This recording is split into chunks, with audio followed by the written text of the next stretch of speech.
Hello. Hi. Hi.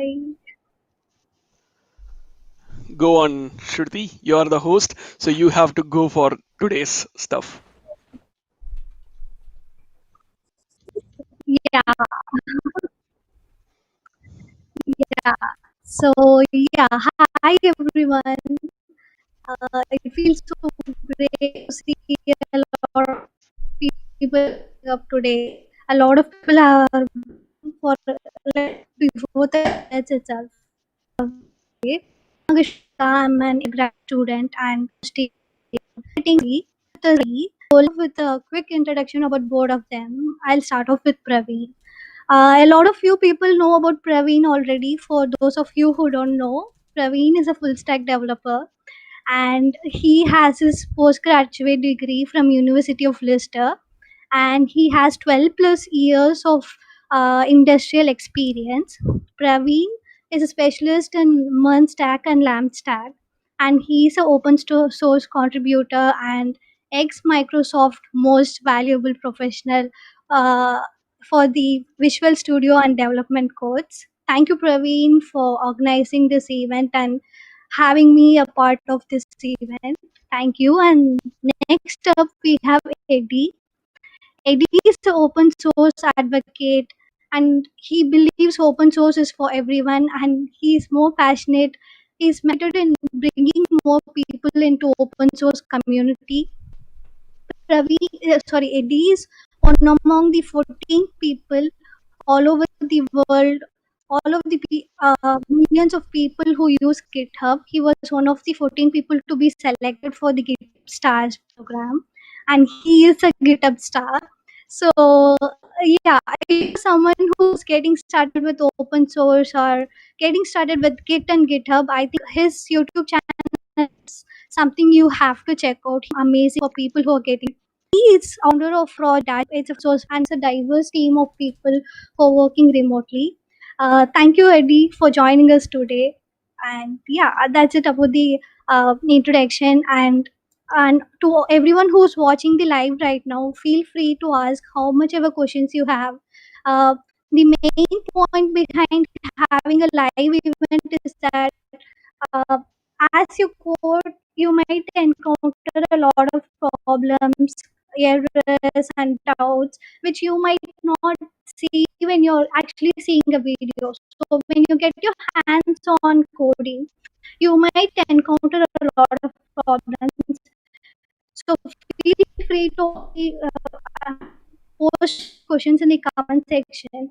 Uh, Naveen and Eddie would be then happy to I would questions and tell them that in the our goal is to ask questions. We'll be very happy to receive all those questions. And yeah, I think it's time, and I'd request Praveen to take over the session from here on.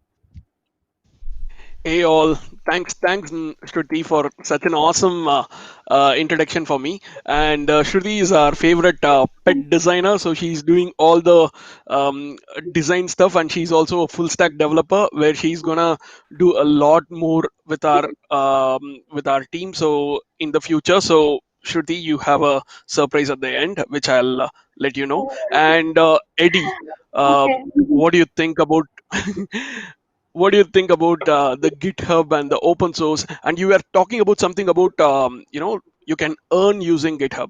A lot of people are from India, and they are looking forward for doing their awesome development works in the open source. And a lot of people have not got a clear idea about open source. Do you want to say a few quick words about your open source journey, why it is important, and also let's start with how to earn with GitHub? So this is something which sorry, how to earn with open source. This is something which I had it as a surprise on the beginning, and then we will go into the session quickly. Go on, Yedi, take over. Sure. You know me, I love talking about open source, so I'll try and keep this short and sweet. I'll talk for hours on open source, but thank you for that awesome introduction by both of you.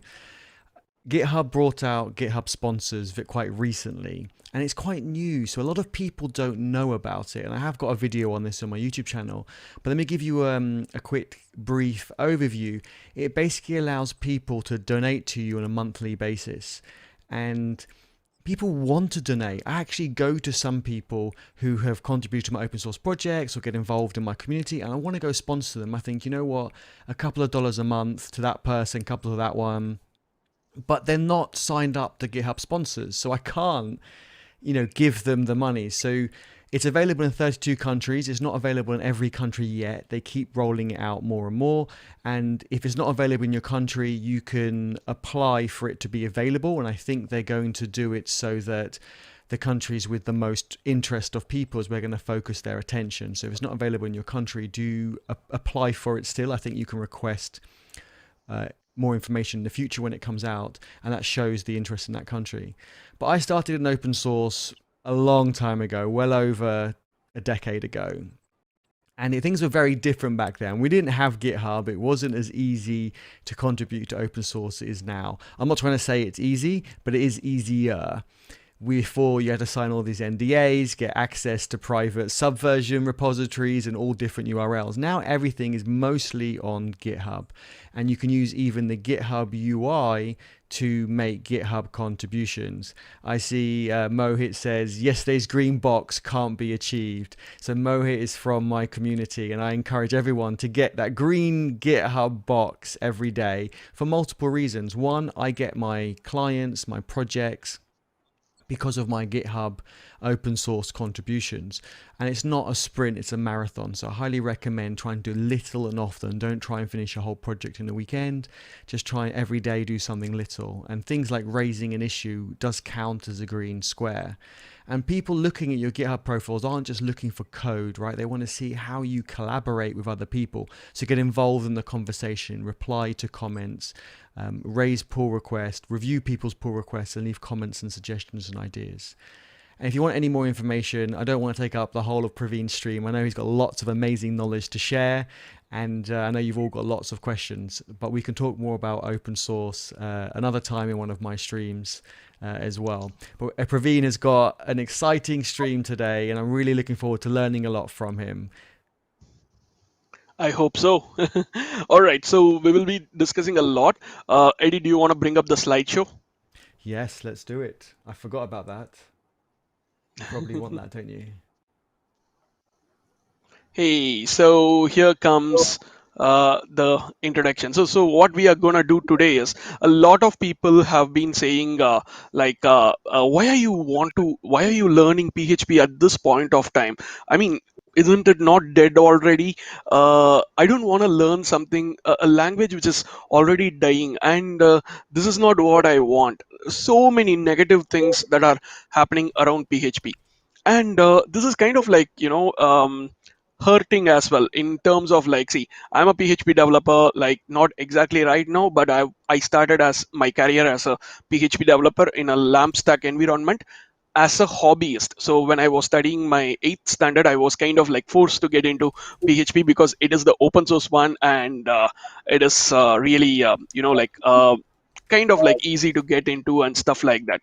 Moreover, it is this is the only thing that I was able to get in hands with stuff, because back in those days I started with ASP, VB Script, or most of the Microsoft products. Unfortunately, I couldn't afford to, like, I was a student, so I couldn't afford much to do anything with money. And back in India, you know how the situation is, like 20 years ago or something like that. So thinking about all those things, I was like kind of forced to go into PHP route, and immediately it was really good. Like, it was really good in the sense I was able to easily learn things from it, and then I was able to work on pretty smaller projects, and gone up to, like, I started working like a full-time PHP during my college days. And then after, like, recently, for the past 5 years, I switched to JavaScript. Okay, so telling about all those things, let's go ahead and after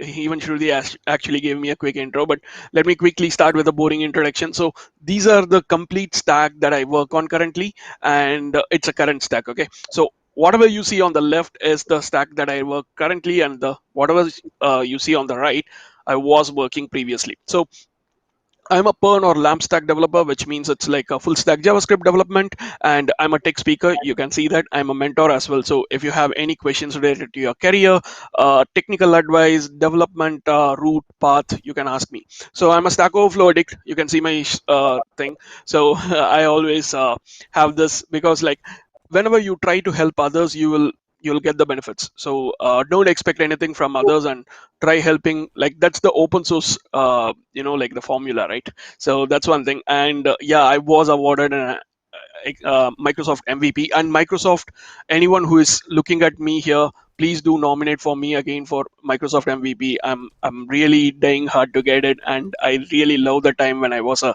Microsoft MVP for 2 years. And I'm also a tech blogger. I have been blogging a lot. You can have a look at it. And I'm also an author of 2 books related to TypeScript and React Native. So React Native is the React JS version of the mobile phones. And finally, I'm a cat lover. That's apart from my professional stuff. So I keep saying I'm a full stack developer. So what's a full stack developer without a website? So this is how my website looks like, and it has a small quick introduction about me, and then I've got like a couple of experience, then a few education stuff, then portfolio, whatever I have blogged, and some people who talk behind my back, those kind of things, and that's it. So that's a small simple version of my website, and that I have kept it as forever. So what is today's motivation? What made me start this work, and regarding the app that we are building, and why this webinar? So before telling that, I really like to thank 2 people, like 2 3 communities, for helping me with the outreach. Number one being geeks god, thank you for like sharing the news with everyone. And devscript was co-founded by 3 of us, myself, Vedant and Abhishek. We are doing something super awesome. There are loads and loads of things coming in. The link will be in the description soon, and you can have a look at it. And finally, we've got Zuby also helps me in, like, like I'm an emerge tech influencer, and things are going on. And apart from this, Eddie here, he has been doing a lot of things, and I really want you all to have a look at his channel. He does a lot and lot of live streams more than me, and he's been like imbibing the knowledge for everyone. And thank you, Eddie. I got my awesome microphone as well. This is really really cool. Thank you for this. And Eddie actually gifted me for my for a special day to start with my live streaming. Unfortunately, today this was not working. So yeah. Apart from these thank you notes, yeah, go on, Eddie. You I was wanted to going say to say, something. we tested it all out before the live stream. It was all working. What did you break? I don't know. I just broke something. I keep breaking my phone and other things. So this time, at least I'll make sure I don't break this PHP code, so that you all can go ahead and try it out. Also, one more thing, what I'm gonna do is I'm gonna put all these code, whatever today we are learning, in the GitHub as well. So that will be really helpful for you all to, like, try it out on your own time, and in your own computer as well. So you don't need to, like, parallelly set up all these things. Okay. So before that, I really wanted to show what is my development environment like. So what I'm gonna do is, I guess I might need to stop sharing and reshare again, Eddie. So I hope that should be all right, right? Let's see. While you're doing that, I can talk.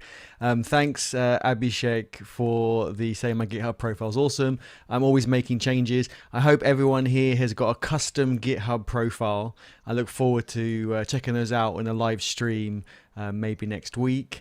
But I look forward to seeing what all the exciting things you've done with your GitHub profiles. Praveen and me reviewed some recently, and we were amazed by how awesome people's GitHub profiles were and how they customized it very differently.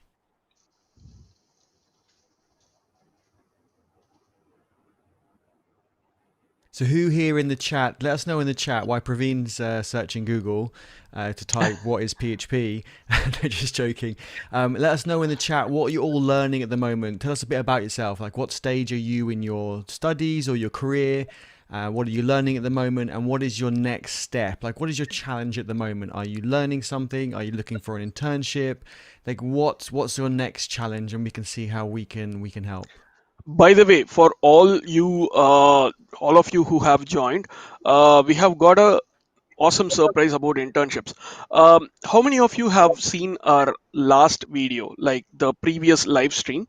Just say a quick thing, because you all will know, those who have seen my previous live stream will know the importance of the internship which we are planning to do. Something like, there is a plan right now. So you understand, like, what happened was, Eddie, you want to say that? From what we discussed in the last stream, yeah. So in the Yeah, last stream, we were quite. I was really surprised. I don't know if Praveen was, but I was really I was. shocked to find out that people who want internships, because I understand it helps to get a job and need that certificate, and it can be between 2 weeks and 3 months. But you, as the person doing the intern, have to pay for it.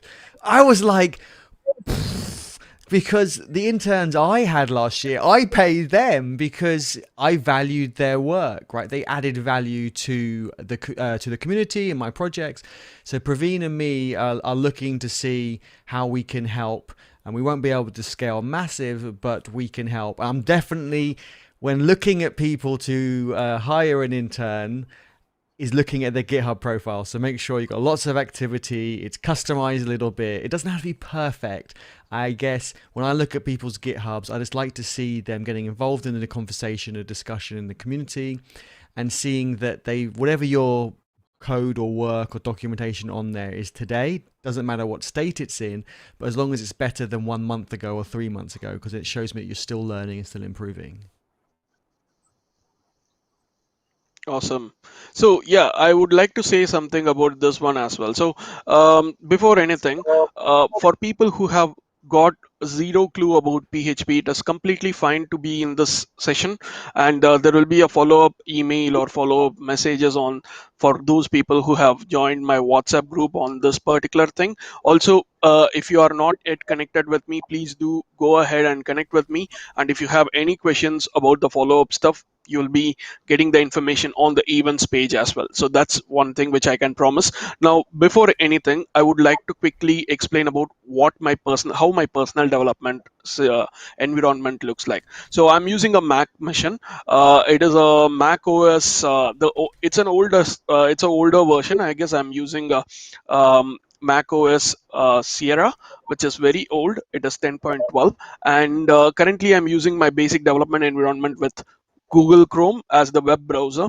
Who doesn't use Google Chrome? I mean, I know that this is a kind of like an irony that it provides all the tools at the same time. It is very slow. So considering all those things, and it is also like, when you are concerned about privacy, Google Chrome is not a right thing, people say, but I don't agree with them. Is it really true, ID? Is Google Chrome not that private?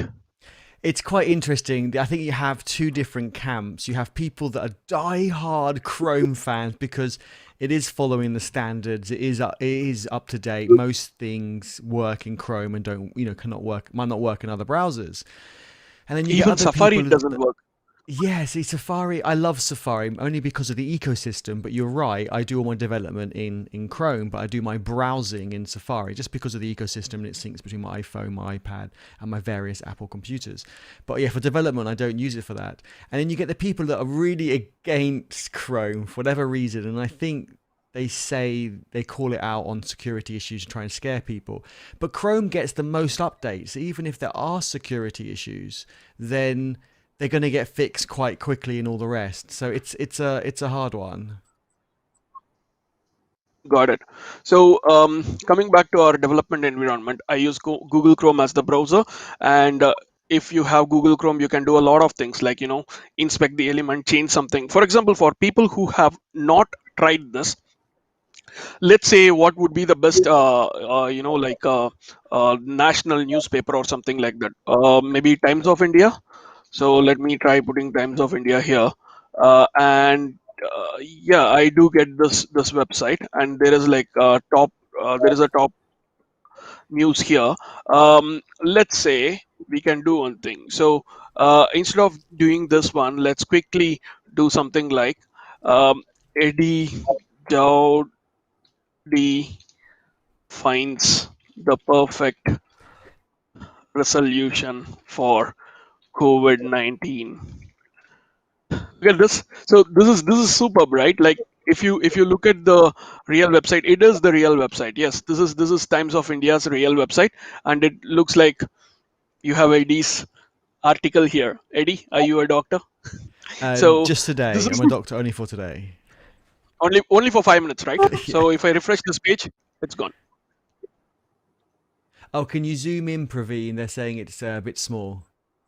Yeah, make Okay, it I as just wide as you zoomed can. in and One I just more. zoomed out You don't need as that well. white So space on yeah, both I just sides. wanted to show what exactly happens, like what is the power of Chrome. So Chrome has this developer tools that is really helpful in these things. So that's the reason I use Chrome. And apart from that, there is Git.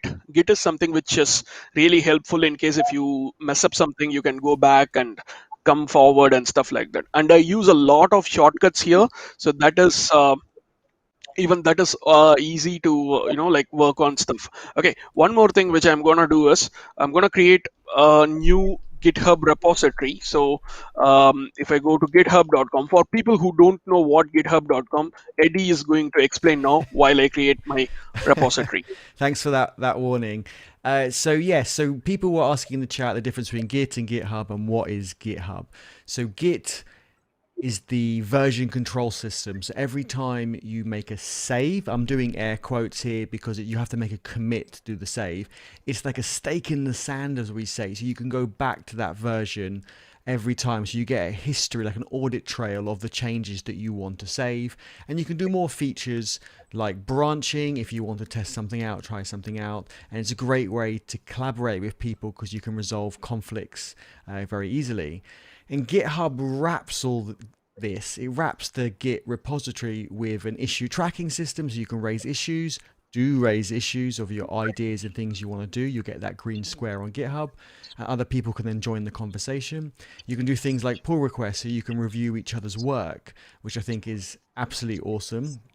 And then now GitHub have things like GitHub Actions, where you can have CI and CD, that's continuous integration and continuous delivery. And what that means is each time you make a commit in a certain branch or any branch, however you want, you can configure it. But let's just keep it simple for now. Let's say each time you make a commit and push it up to GitHub, and the reason why I've separated the commit and the push is because Git is a distributed system. So I can, if I'm on a plane, I can do multiple commits, so I still get those save points locally. But GitHub and no one else in the team or the world has those changes until I push it up. So you can do a push after each commit if you want, or you can collect a few commits and then push them up all when you're ready. And then people can review your changes and you can get involved in discussion. But I was talking about GitHub Actions. So each time you make a change and push it up to GitHub, you could have it run different things. You could have it notify you in Slack. You could have it run the automated tests. You can have it build the code. You can have it deploy out to a development environment. You can do all sorts of things. And there's actually a GitHub hackathon running, started 2 days ago and finishes in about 4 weeks. And it's to get people more into GitHub Actions. And they got some really nice prizes, the usual swag. And I'm guessing, I can't remember exactly, but like $1,500, I think is first prize. And so I will be doing some live streams on that while I'll be working on my GitHub Actions. And it'd be great to people come and share their ideas. And I think Praveen should do one as well. And it's really good to see what people think and see what ideas they have and what things they spot. I did a live stream about a week ago doing my first custom GitHub action with JavaScript, and I had a couple of the GitHub engineers join me and help me out, which was just epic because I wasn't expecting that. It was just really fun for them in the chat and just to point out things where I'd gone wrong. So I learned so much in that. Hopefully that explains a bit about GitHub. You can see Praveen creating a repository now, and just to clarify, Git is a repo, and when you create a repository on GitHub, you are creating a Git repo. However, bear in mind that GitHub has gone so much further than what it used to be. So now, really, you're creating a project because you get issue tracking, you get labels, milestone, wiki, actions, you get a whole load of things. So really, you're creating a project, and the Git repo is a small part of that. And Yeah, we have a thanks for question, I guess. When you say raise issues, what do you mean? I thought on GitHub you can just push to projects. Oh, There's great something called issues. question. Go on. Yeah, Yeah. great question. So I don't know if Praveen wants to click on issues now. Issues No, is no, like a go on, go on. ticketing system. So it allows you to create a ticket and then you can put labels on it like a bug or documentation or enhancement. And you can create an issue for ideas. The community, if it's an open source project, the community can create an issue and say, oh, have you thought of this? Or I've spotted this bug. I highly recommend doing that. I've got an open source GitHub organization. Go have a look at those projects. Raise some issues. What is the worst case that happens? You raise an issue. Someone or myself, if it's my project, says, actually, I don't think that's a good idea or I don't like that. And I hit close. That's the worst that can happen. But you still get the green square, which is important. It shows that you got involved in the conversation. And there is Hacktoberfest happening in October, which is encourage open source contributions, where you get lots of swag by DigitalOcean. And I've got a video coming out in the next couple of days on that, so I won't say any more on that at the moment. You have to go check out my channel. I feel that this year's Hacktoberfest design looks a bit odd. I loved the previous version, but this version is like okayish, I right? like this version. Do you know why? Because if you play the Why? video, I'm in it. Okay. Oh wow. Okay. I'm about I'll halfway. look Have a into look it. later. Yeah. All right. So this is Eddie Jaoude community. If you wanna put the link, Eddie, yes, go for it. And right. So we have created this GitHub repository. So you can use this GitHub repository to get your code, the same code which I am currently working on, and we can do this. So currently, what I have got is I already have got a couple of files here. So I'll be using this existing doc directory for working on these things. So what I'm gonna do is the first thing is how many of you have? Okay, I was actually explaining about Git, and the terminal that I'm using here in the Mac is iTerm2. This is the iTerm. It has like super awesome, cool things that it can work on. And then there is this 𝐬𝐷𝐷𝐷𝐿. It is a shell replacement for all people who are using Windows. You have something called as CMDER, which is to an extent it is mimicking what these things are doing. And currently, since I'm working on PHP project, I'm going to use a Sublime Text 2 as the text editor, not Visual Studio Code. I generally prefer using Visual Studio Code for React.js development. So right now, since I'm using just for the PHP part, I'm going to use Sublime Text. And finally, we are going to use something called as VirtualBox and Vagrant. So when I say that we need to create, use the right method to set up the lamp stack in your machine, you might use Windows, you might use Linux, you might use Mac like me, and there are other people who are using different machines. And what are you going to do as the endpoint? You're going to host everything on the server, right? So at that point of time, the server system will be having a completely a different configuration. It could be most probably a CentOS. So you need to make sure all these things are together. So for that, what you would do is you need something like a virtual environment. For that, I'm using something called Vagrant. And Vagrant and VirtualBox help us in um, like what setting up the exact similar environment which is available in the front end, sorry, in the live environment. Then finally, Scotchbox. Scotchbox is really helpful in this case. So what is Scotchbox? It is a free open source Vagrant recipe for provisioning a lamp stack or lamp stack environment. Currently, I'm going to use the lamp stack and lamp stack, and I'm going to show everything. So other than that, there are loads and loads of things that I use and which you can have a quick look at. And that's about my environment setup, which you can have a quick look and make sure you work on it. Eddie, would you like to share this link with everyone, please? So, And which link is that? so it is blog.praveen.science/ my personal development environment. If you just put Praveen development environment in Google, so like Praveen dev environment, you will be able to get the link on the first link as the first link. So Raveen Dev yeah, Environment. Okay. environment. Yes. Okay. So moving back to what we are doing. So about PHP. PHP is like it's a simple server. It stands for PHP Hypertext Preprocessor. It was once upon a time, not once upon a time. Even now, it is being used by a lot of people. How many of you have heard of WordPress, Wikipedia, and Facebook? Please put in your comments. Awesome. So almost all of you have heard of either of these things, either one of these things, right? So all these software, the software that runs these things, every single software. So WordPress is running on PHP. Wikipedia is running on a software called MediaWiki, and that is written in PHP. And finally, Facebook, it uses a language called Hack language, and it uses a server called 𝐻𝐻VM. I guess it's Hip Hop Virtual Machine, and it uses Hack language. Hack language is heavily inspired by PHP or a fork of PHP. That's what I feel. So that is how PHP is so powerful. But the problem is, it is completely underestimated because of a couple of people, and obviously in the live environment. For example, let's say I work for a bank. Definitely the bank will not agree to use PHP because of its simplicity and stuff like that. So PHP is mainly about, like, templating and stuff like that.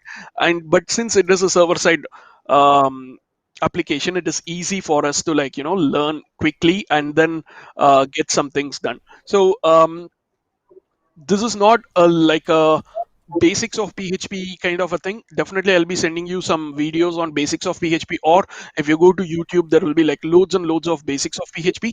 But every line which I write, I'm gonna explain you, make sure you understand whatever I write. So that is what is important, right? So let's go on. So we will be using PHP, and this is something like, let's rekindle PHP as a language so that it does a lot of PHP fans will be like very happy, including me. Okay, awesome. So what I'm gonna do right now is I'm gonna switch out my Vagrant stack.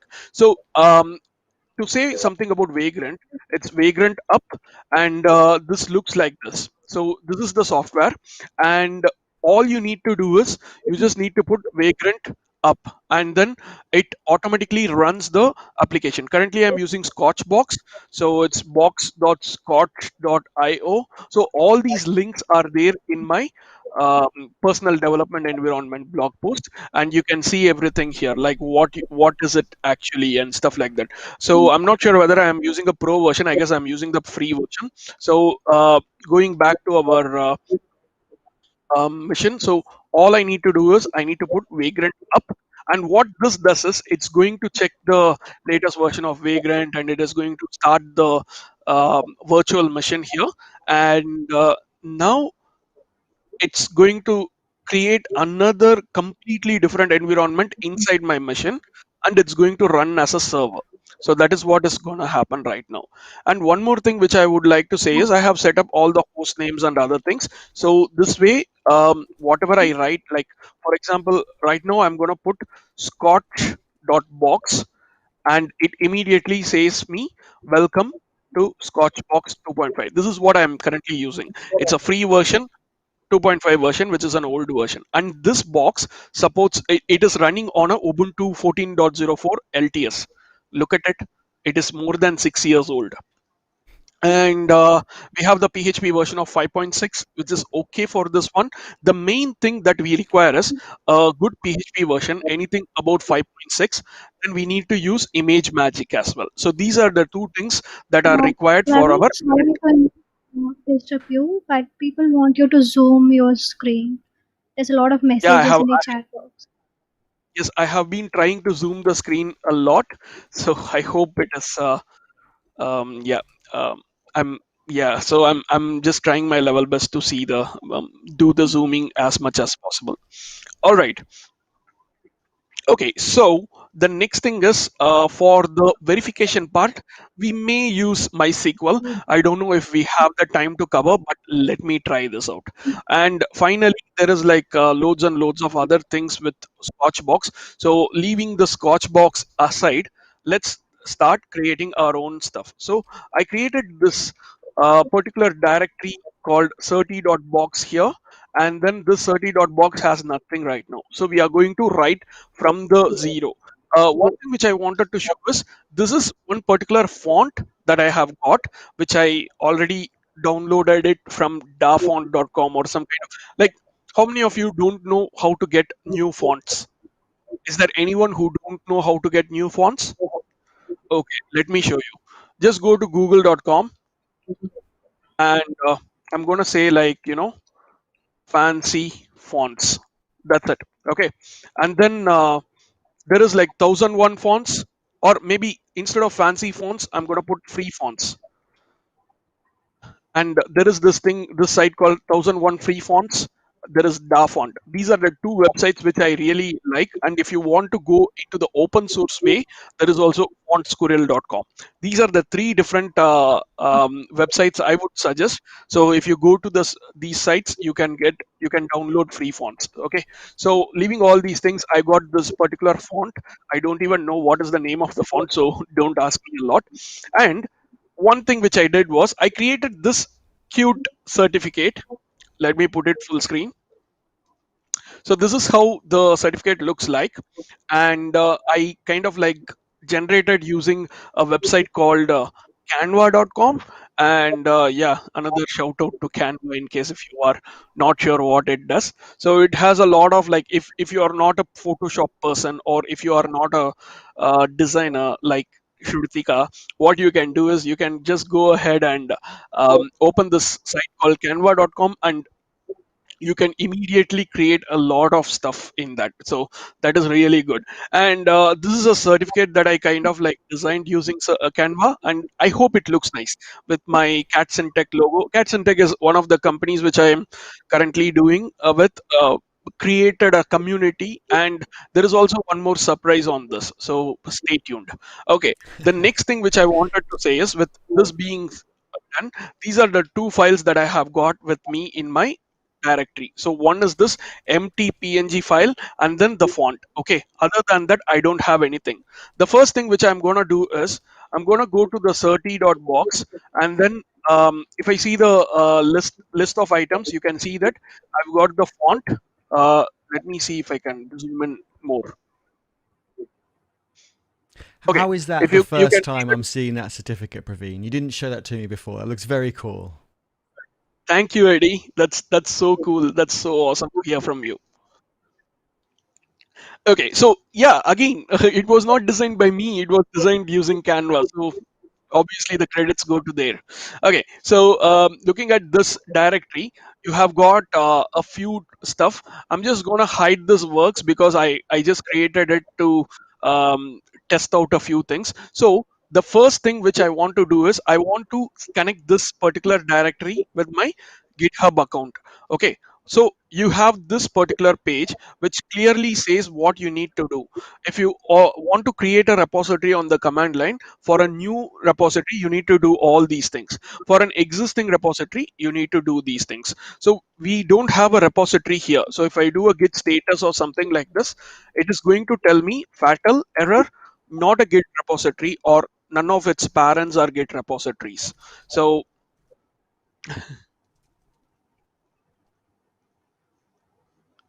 oh my god, there is a huge fight between dogs and cats. Eddie, we need to talk.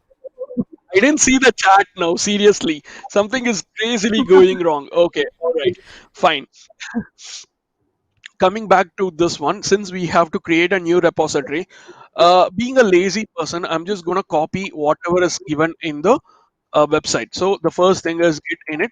It's gonna initialize an empty git repository in my current directory, which is fine. Okay, I just created the empty git repository. Now the good part about 𝐬𝐚𝐲𝐬 is, look at this, it's gonna tell me what exactly is the current um, branch I am in, and it is actually git stuff. And then it also says that the directory is not clean, so there is something that I need to work on. So once I do this, it's gonna ask me to add, commit, and push the repository and stuff like that. And but before that, I need to add this origin as well. So what I'm gonna do is, whenever I copy these origins, what I do is I'll just try to put my username as well on top of it, so that I don't need to put my username and password again and again. So I'm gonna do the git remote add as well. And now we have got everything set up right now. So if I do the git status, so by the way, again, telling that I am a lazy person. So I'm going to use a lot of shortcuts, and all these shortcuts are available in my blog. I can give you the link as well. It's like just put Praveen and get shortcuts, and you will immediately get. So for example, Praveen get shortcuts.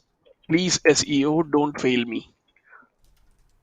Okay, so if you see this, the first link shows me, takes you to all the shortcuts that we have. So here you have like the basics. What are all the basic shortcuts you can use? Then the status, adding the things, adding and committing, diff tool, assuming unchanged, resetting the commits. Then you also have this alias master command, and finally you have the all-in-one shortcut. So if you want to add all the shortcuts in one go, you can do it using this file. This command as well. So you have this one too, and okay, a lot of people are asking whether whether PHP as a language is it good or bad. It is actually very old language. It's been there from like 1970s. Maybe I'm not sure exactly. Sorry. So it was created by Rasmus Ladov for a small, simple hosting of personal homepage. That was the real name of PHP.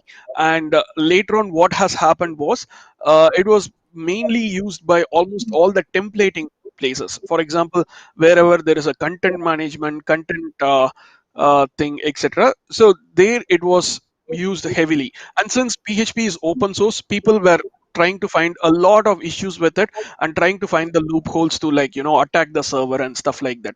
PHP is already OWASP compliant, and it is also hardened by Suhosen, which is another library which makes sure it doesn't, it will not kill the server or something like that. So your safety is obviously there, but at the same time, people generally go with all the enterprise level applications, like, let's say, Java. I hate Java for some. I mean, like, I'm gonna say it like fully public. Yeah, I hate Java. Even if you give me a crore rupees to work on a Java based work, I won't do it. So that's Java is that's me. awesome. Yeah, Oh +1 no. for hating Java, I guess. Even I don't like Java. What? It's two against one. Hey, This is not fair. bro, see, look at this. Java, if you want to write one single line of code, you need to put public static void main string args, blah blah blah. Then there's a class. Then you need to import two things, and then you need to put system.out.println, and then you get this. Check out Okay, let's PHP. Check meet in out. the middle and let's say TypeScript is awesome because TypeScript's kind of like Java, No. but a bit more like JavaScript, right? Yeah, I hate all the typed languages. I need to create, like, string or something like that. But in case of PHP and JavaScript, nothing is there. All you The need to do is echo shit. the That's it. It Octocat opens up. judges you. I know. I know. I'm also a cat, so I understand it. All right. So right now we have got these things. Now I don't want this works folder to be copied to the GitHub repository. So what I'm gonna do is I'm gonna create a file called .gitignore, and then I'm gonna add works on it. Is it underscore works? So, and then for all people who are like stuck in the eternity inside Vim, what you need to do is press escape colon WQ and you're out. So now if I do the same git status, I can see only there are 3 files that needs to be added. Okay, so far I believe everyone is clear. All I have got is a font file and an empty certificate right now. That's it, nothing else. Okay, so I'm gonna add all these things. Added. Okay, the way I kind of like write the git commit statements are totally different from what Eddie writes or what Shrutika writes. I'm not sure if Shrutika has written anything, but related to git, because she is just budding designer. So design people, they don't use git mostly, and she's gonna learn a lot of things. Shrutika, don't learn wrongly from me. So this is just my way of doing things. Eddie, do you want to talk something about the commit messages? I generally use the past tense. Yes, I like to follow conventional changelog, and they have a specific format where you'd write your commits. So they would have things like feature, like FET, then in brackets, which module it belongs to. And I'll put an example in the chat in a second. And you may think, why have that? The reason for that is not only to be consistent with the commit messages, it's easy to read the history. You can see if it's a bug, if a feature, documentation, which module it belongs to. But also they have a library that allows you to create a changelog document each time CI runs. So each time there's a change to the project or there's a release. And the advantage of that is it can then collect up all the different commits and group them together so that you can say, well, this module had this many changes to it, these many bug fixes, these many features. And then it just makes it so much easier so that you can hand to the release manager, to your client, to whoever it is, and they can easily see. And also you can add that to a changelog file in the repo. GitHub Actions can automatically add that in. And then it's just a neat way for people who clone the project can see what the most recent changes were. Hey, and one more thing. Do you want to all? Are you able to see? Eddie, do you want to send the GitHub URL in the chat? And can everyone? Do you want to fork it or star it? I mean, that would be like showing up in your GitHub homepage as well. So in case if you are forking it or starring it, I guess starring it will bring you all the stuff here. And if you want, you can also follow me. And by the way, so here is whatever we have done so far. So whatever we worked on, everything is here right now. So we have got our git ignore with underscore works here.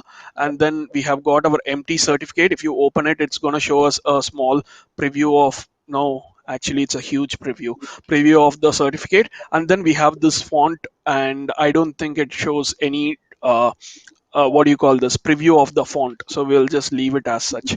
Okay, so with that being said, right, so make sure you have got the link here, which is put in the GitHub, sorry, in the YouTube chat. And right, so this is one way. So literally, what is GitHub? GitHub is a huge, big Google Drive or maybe big My Computer that is available in public, where you can put your files and you can tell everyone, see, here are my files, and you can ask them to download. That is, in simple terms, it is Git and GitHub.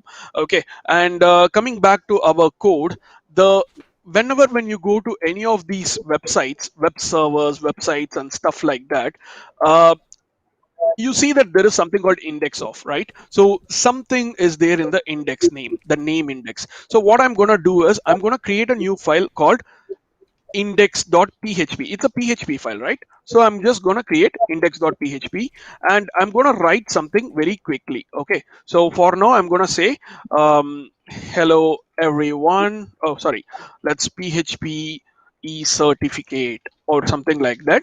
And then inside the body I'm going to write, like, with the h1 tag. Again, I'll just do the PHP 𝐸certificate, and then I'll give a paragraph with a lorem. Okay, so this is what I'm going to write. And if you see here, boom, I just used the certi.box as the URL, but I got like lorem ipsum and everything, right? So always, any server, let it be PHP based server, let it be Node.js server, let it be even GitHub pages. So all these things will try to find out something like an index file. And then here in this case, it is index.php. That is what I'm using. And we are using PHP inside that. Sorry, HTML inside that. So, okay, quick introduction about PHP. Whatever we have written so far is using HTML, right? One thing, there are like few quick tips and tricks which I wanted to show. Let me start with that. Actually, just bear with me another 2 minutes. I want to show you all something really awesome. So if I want something like this, let's go to draw.io or something like this. I want to create a diagram. So let's say I've got a huge heading here. Then there is a logo text here which says logo. Then we have got another four or a couple of links which says link one, link 2, link 3, and link 4. Okay, so let me put all these things perfectly here aligned. Hopefully my alignment skills are bad, I know. Okay, so we've got like these. This is the current setup which I've got. Okay, so at this point of time, you have like link 1, link 2, link 3, and link 4. Okay, just to do this one using HTML, I want you to tell me how long it takes. And before judging on anything, what I'm gonna ask you to do is, the first thing is you need to put the doc type and the other things. Okay, so doc type, blah blah blah, and after inside all these things, I want a header tag, and inside the header tag, I need a h1 tag and then a nav tag. Inside the h1 tag, it should be linked and it says logo as the text. And then inside the nav tag, I need a UL, and then there should be an LI, and inside that there should be a with link 1, link 2, link 3, and link 4. How long do you think this will take for you to write just the HTML alone? Please comment. So all you need to write is like around maybe 20 to 25 lines of code. That's it. So please tell me, how long does this take? I'm gonna give another 30 seconds for people to have a look at the chat, and then give their times. Like, is it like half an hour or 1 day or 10 days or something like that? I don't think there should be any 10 days. Okay, we got Abhishek saying 10 minutes max. We've got 5 minutes, five seconds. 5 minutes. While 5 minutes. everyone's thinking and we're waiting, don't forget, give Praveen's video a thumbs up, help support his channel, and don't forget to subscribe to his channel because he always forgets to say this. It really helps him support. It's free. Yes, please. And share with your Please do friends if you subscribe to think my they'll channel. be Yeah, interested. awesome. So a lot of people have said 5 minutes, 15 minutes, 5 to 7 minutes. So all I have seen is minimum is 5 minutes. Maximum I have seen even like 16 minutes. Okay, right? So keeping this in mind, what I'm gonna do is I'm gonna start a quick timer here. So timer is available in Google, so which is good. So I'm gonna start the stopwatch. Okay, is everyone ready to see how long it takes really if How, you are how following long the did you right put way? on the And I'm gonna stopwatch? teach you this. Sorry? How long did you put on the stopwatch? No, I didn't put anything. It's gonna run when I click on start. Oh, I see. Okay. All right. Okay, let's do the start. So starting it, I start with the doc type, and then I need a header, and inside the header I want a h1. Inside the h1 I want a link, and inside the link I said logo. Then I have a nav, I have a UL, and then inside the UL there are like 4 links, and then each link will have link 1, 2, 3, and 4. And stop the timer. It's less than 20 seconds, guys. Well, I brought up a timer as well. But yeah, less than 20 seconds. Nice. And not only that, you can also go through all these things. Like for example, if you want to change the link, it's going to go through all these links as fields. So this is called as emmet. This is something like, for all the front end developers, please try to use this. Make sure you are doing a smart work, not a hard work. And hard work is always giving a fruit, but at the same time, if you do a smart work, it is more efficient when it is combined with the hard work. Okay, now let's say if you want to, like, you have to change all these things. Let's say you have a home, you have about, you have projects, you have contact, and you just need to copy these things. Sublime Text, Visual Studio Code, almost all these text editors come with multi-line thing. So if I try to use like something like this, so I can use my mouse and then drag it, and I got this one. So I can immediately put home, about, projects, and contact. And if you want to create a link as well, like I can do dot html or something like that. So this is so easy, and it is called as emmet. And I would send the link. Eddie, do you want to send the link? It is emmet.io, Yeah, emmet.io. I've already got that open. Yeah, so send it over to, wow, I'm sorry about that. Okay, send it over, send it in the chat. And not only that, it can do a lot of things, lot more than that. So this is really helpful in terms of, like, if you want to like work on multiple things, and if you want to automate yourself, like it's just automating yourself, right? So that's about it. Okay, coming back to our PHP stuff, if I put like a small simple hi, and then if I go to the thing and refresh, it's gonna say me hi here. So Yeah, control click. For people who are using Windows, you can use control click, or for people who are using Mac, you can use command click. Okay, even that works. Thank you, Krishna. That was really helpful. Okay, now let's see how to see what is our PHP version. So in Sublime Text, if I put PHP and a tab, it's gonna show me like PHP, and this is the minimum, like bare minimum PHP's syntax. So PHP actually works with HTML, right? So for example, if I put echo hello, and then if I put save it and I refresh it, you see hello here. And if you see the source code of this page, it shows hello as well. So this is actually generated by PHP, not by HTML.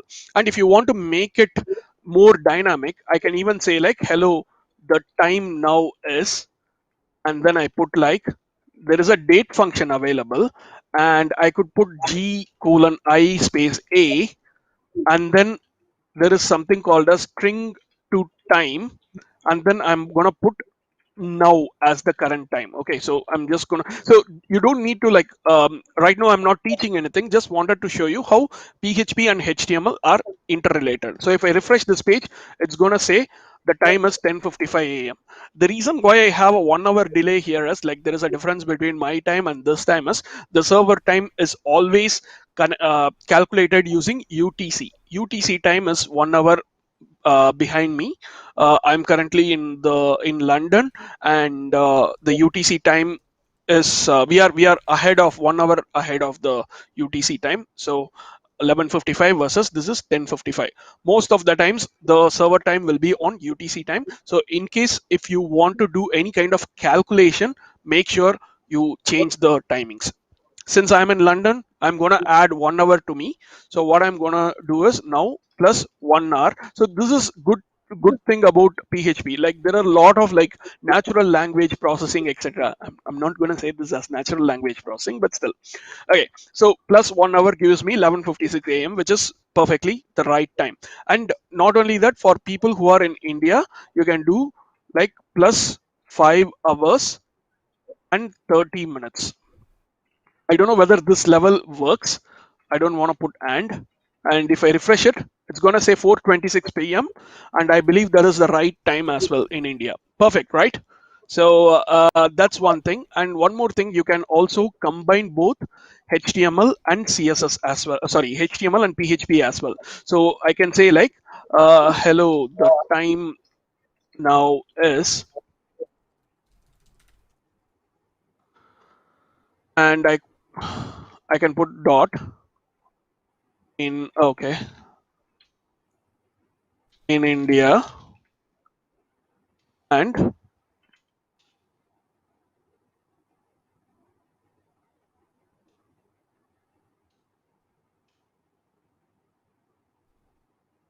I save this, and if I refresh it, um, okay, I need to give some spaces here, which is fine. So it says, hello, the time now is 4:27 p.m. in India and 11:57 a.m. in the UK, which is perfectly matching with whatever we are doing. And what maximum I have done is using some nice language, natural language, and I'm using a function called string to time and to convert it into a time number. Like for example, what happens when you do a string to time? So if I do a normal PHP and do an echo and do str to time and put now inside that, if I refresh this page, I get some huge number. Okay, this number is the epoch number. This is the number of seconds from the date and time, which is 1st January 1970. It is called as epoch time. Okay, this is something like a new thing. And Shrutika, make sure if I'm Shrutika and Eddie, if I'm not seeing the chat, so in case of Yeah, any yeah. questions or anything, please take care of it. Okay, so coming back to what we are really into, so the certificates thing. Okay, so the first thing which I want to do is I need to get the name of the certificate, name for the certificate, right? So I'm going to put something like name equal to, and then I'm just going to put dollar name. So dollars. So whatever the variable that you are using in PHP is going to start with dollar. Okay, and currently I'll put, oh, sorry. My keyboard seems to be a bit sticky. Sorry. So if I put name equal to Praveen Kumar and if I put echo name, it's gonna say me Praveen Kumar. So at this point of time, what we are trying to do is we need to generate certificates, right? So this particular name needs to be auto generated from something else or somewhere else. So let's say if I want to put something like question mark name equal to Praveen or something like that, what I need to do. So I need to get this particular part from the heading, right? So sorry, from the query parameters, right? So for that, what I need to do is I can either use, I want to see whether this particular query parameter is set or not. This is the get query parameter. So I can see is set, whether is this variable set or not, dollar underscore get. So this is the get parameter. See, PHP is basically a server-side language which runs on HTTP. So HTTP get request, you can get it using dollar $get. And then what is the thing which I am using for? Its name, right? If this is actually set, what? How many of you are know about the ternary operator? So this is the ternary operator that I use. A question mark, which is so there is a condition and there is a question mark. If this condition is satisfied, then use this, else use this. That is what I'm going to do. So if I save this and press refresh, it's going to save Praveen. And let's say who is the latest one who said, so Venkat said that it's a get request. Okay. So if I put Venkat, it's going to show me Venkat as the name. And if I remove completely this name here, it's going to show me Praveen Kumar as the name because that particular variable is not set. So that's how it works. So get request is when you try to put any content through your query string parameters, hello equal to world and name equal to Praveen, something like that. If you put all these things, these are all called as get request. All right. So that's what is get request called. And there is other request called as post request, and then there is put, delete, etc. So post request is when you do a form submission. Hundreds of times you would have done if you go to mail.google.com or like what other email services do we have? Yahoo.com, yahoomail.com, Microsoft's outlook.com. Any Praveenmail.com. That's pretty good. I like that one. no, Eddie, no. I don't want to handle all these security privacy issues. Sorry. So if you go to all those parts, you can see you can in those pages you will be finding a form with email and password, right? You cannot put password directly like this. So name username equal to Praveen and password equal to hello 123, which is my which happens to my password, and a lot of people can easily look at that and they can easily spook my password, right?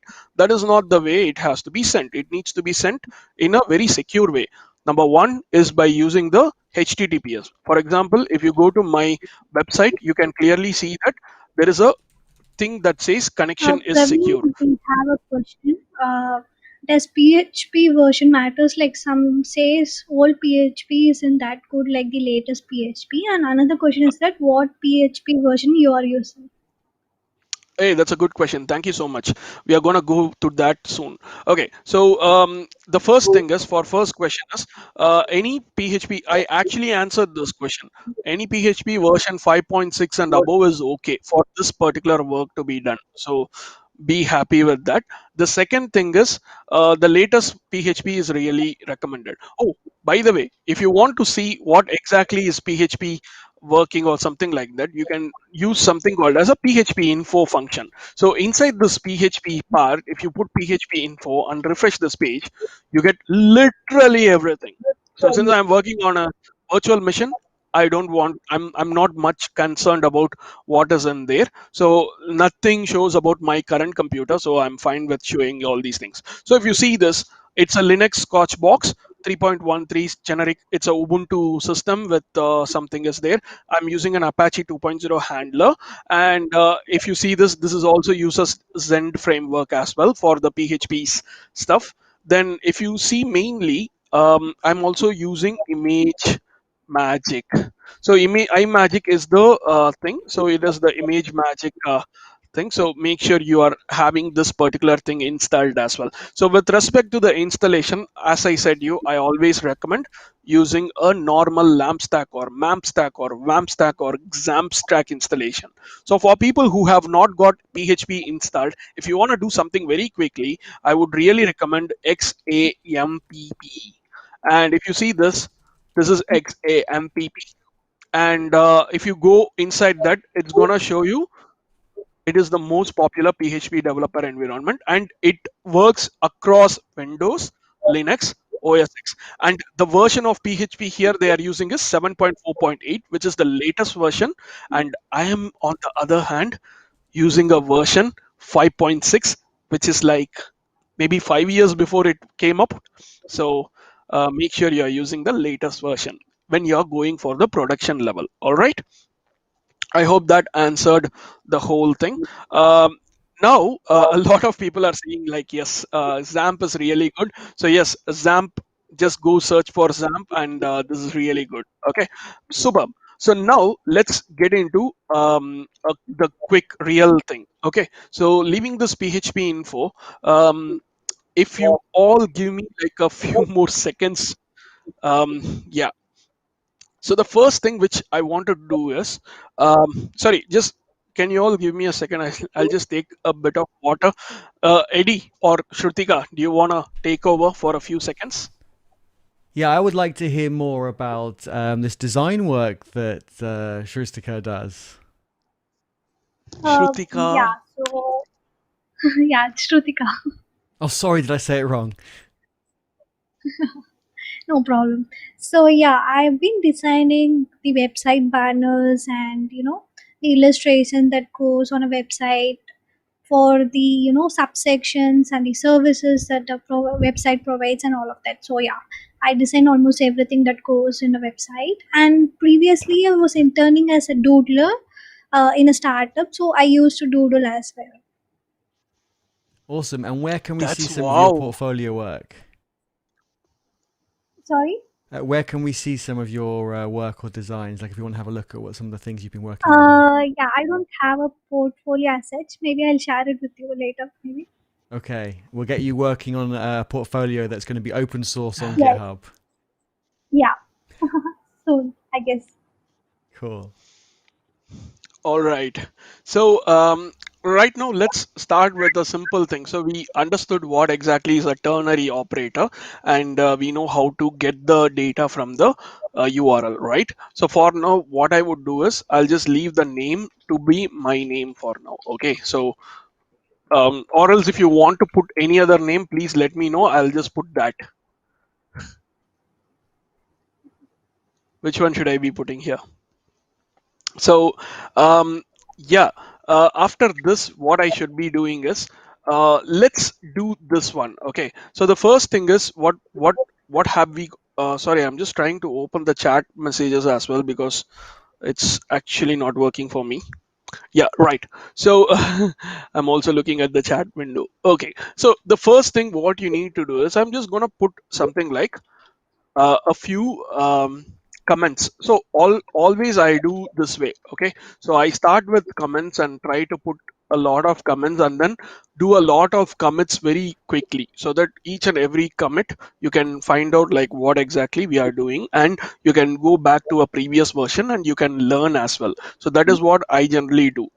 Smaller commits, lot of commits. Okay, so get the name stored in a variable. So this is the first time even I am doing, guys. So I'm literally on the fire doing it a live coding. So I need your support. Okay, so the name is going to be my name for now, and I need to create an image from the PNG that I have. Okay, because if you see here, I've got this empty PNG file. Okay, so I need to take this empty PNG file and then I need to create the image. So how do I create the image? So if I do a dollar image, again I create another variable to store the image. So I create something like image create from oops, I guess it should be image create from PNG. Okay, let's see quickly. Okay, there is I guess this is the one. Okay, so I'll quickly do what exactly this does. Okay, so this is going to create an image magic image from the PNG file. Okay, the one which we have got. So this is a part of image magic, and what it does is it returns an image identifier representing the image obtained in the given file name. So technically what it does is the this function tries to reach that particular file by the file name given, and then tries to read the file and then loads it into the PHP's memory. So that is what it's going to do. So we have got something like empty.png, right? Empty.png. All right. So now what I'm gonna do is I'm gonna see what exactly is there. See what's in. So there is a function called as var dump. Okay, so I'm going to use var dump of image and see what exactly is there inside this. If I refresh this page, it says it is resource 3 of type GD. GD is graphics development, I believe, or GD PHP. I guess PHP GD means um, graphics, GD graphics library. It is actually an open source library. Hey, Eddie, open source again, always open source, right? Everything is So open source. That's why, like Hacktoberfest and DigitalOcean say, open source is eating the world one pull request at a time. I say, add to right, that and say your pull requests. Everyone get contributing. Look at Praveen's project. I shared the GitHub link in the chat. There's no README. Add a README. Just add a few notes of what's I'll going add a on. readme soon, or else, hey, No, someone Eddie, else why should don't add you it. add a readme and then create a pull request? We can also demonstrate how this Perfect. works. I will do that right Super. now. Okay, so here GD graphics library actually stands for give draw or graphics draw, and yeah, it is, that is the graphics device library. Okay, so that is what is actually a GD library is for, and we have got the image read and ready right now. Next thing which we need to do is we also need to create a text color. So right now, understand that we are not working with code, but we are actually working with some kind of a graphics device, right? So we need to create everything using a code, like, using the graphics functions. So for example, let's start with the text color. Okay, so if you do a text color, how you do it is, um, I guess something related to image color allocate. Okay, so that is what I'm gonna do. So image color allocate, what happens is, first thing you need to get the image handle there. So I'll do the image. What exactly is your red value, green value, and blue value? If I need a black color, I would be using 0 for everything. And then if I use this, and let's say let's go with all these things. Okay, I'm just gonna put name here, image, and the text color. Let's see what are all there inside this one. If I refresh this page, okay, you don't see it clearly. If I go to the view source, you can clearly see that this is a string, and it is a string of Praveen Kumar, which is what we wrote, and this is the resource tree of types GD, and then there is int 0, right? Then the next thing what's gonna Praveen, happen is, one sec. Yeah, so someone cannot find the GitHub link. Can you please post it again, I 80? can share Eddie, it, no can you please problem. post And it Yeah, again? I'll do it now. Shruti, you what can also about post it again. Laravel 6? Is it better than React or Angular? I'm not sure about the question. Uh, okay. What about Laravel 6? Is it better than React or Angular? Jainil, hi. Thanks for coming in. Again, you are comparing with apples and oranges. Laravel is a backend framework, while React and Angular is a front-end framework. You know about me. I'm going to support React for sure. Notes about it.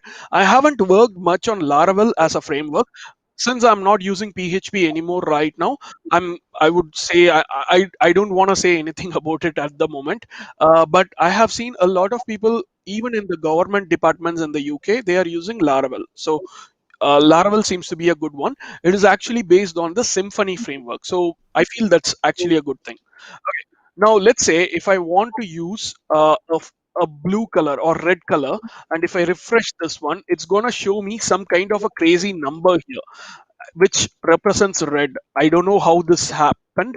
So what I'm gonna do is I'm gonna check what is the value for white, and again it says int 1677215. Okay, I don't understand this one. So if I try to use a red color or something, what does it mean? I guess it's actually multiplying all these colors, but how does it come back? Or maybe, And okay, I'm not. we have two more questions, I guess. Can we use hash color value, So Praveen? that's what I was about to say here. Hash color values are not supported. It is an old function which takes in only the RGB values, and we are not in the environment of CSS or HTML where you can use the hash colors. That's Unfortunately, it is right. not possible. Sorry about that. And one more Okay, so question. Why not print or echo instead of var dump? okay, what happens with var dump is it's going to show me all these things. So if I do an echo here, what I see is I might even screw up the browser now. It's gonna show me Praveen Kumar, which I know, yeah, that is the name. I don't know what is image. I guess image is resource ID 30, but text color is not coming up. Look at this. This is the reason. So if I use the var dump here, I can clearly see that this is the first one, this is the second one, and this is the third one. That is the reason. Var dump is like the console.log of JavaScript in PHP. All right. Okay. Super. So now we have got our text color done. The next thing which we are, I'm also looking at the chat. Wow. Okay, thanks, Shruti. You are actually getting the right numbers now. That's good. Okay, great. Now the first thing what I'm gonna do is, I want to write the text inside the image. Okay, so let me put like this: write text inside image. Okay, so for that, what I need to do is there is a function called image string. Oh, okay. So this is the image string, and what it does is, okay, let's go and check out the um, manual for it. Okay, always read the manual. That is the first point of contact you need to understand, because that is where the developers would have put their heart and soul to actually add all the information here. So here, if you see the image string manual, you can see that first thing is the image resource. All right, I'll put the image resource here. Then the second one is an integer which is called as font. So it can be either 1, 2, 3, 4, 5 or built-in fonts in Latin to encoding, where the higher fonts will correspond to larger fonts, or any of your own font identifiers which is registered with your image load font. So there are two ways you can do. Either you can use the image load font to load the new font, or you can use the built-in fonts. For now, let's use the image, the built-in fonts. I'm going to go with the 5. Okay, 5 being the highest, right? Yes. And then there is a xy parameter here. Okay, so we don't know what exactly will be the xy here. So the whole let's basically consider the whole picture. We need to go into the middle. Okay, so if this is the middle, I believe it's gonna go here in the cat's head, right? So let's go with so 2000 divided by 2 is 1000 in the width. So let's do 1000, and y is going to be the vertical, right? So it's gonna be 1414 divided by 2. It is 707. Let's put it as 700. Okay, and we need the string here. Obviously we have already got the string there, so we'll put name. And then the color, remember we created the text color there on top. Let's use the text color. And then this is the first thing that we need to do. So once we have done this, it is going to create the image. Like it is, so the first thing is it has opened up the empty image. Now here it has written the text string using this color on top of this image and saved it to this image. Okay, now it has done. It doesn't um, return any values, but it will be using the same image which we opened. Now what we need to do is instruct the browser to read this page as image. That's what we are going to do. Any idea how we will be using the browser to read it as the correct way? Someone give the right answer. I just want to know how I can get a certificate. All right, right.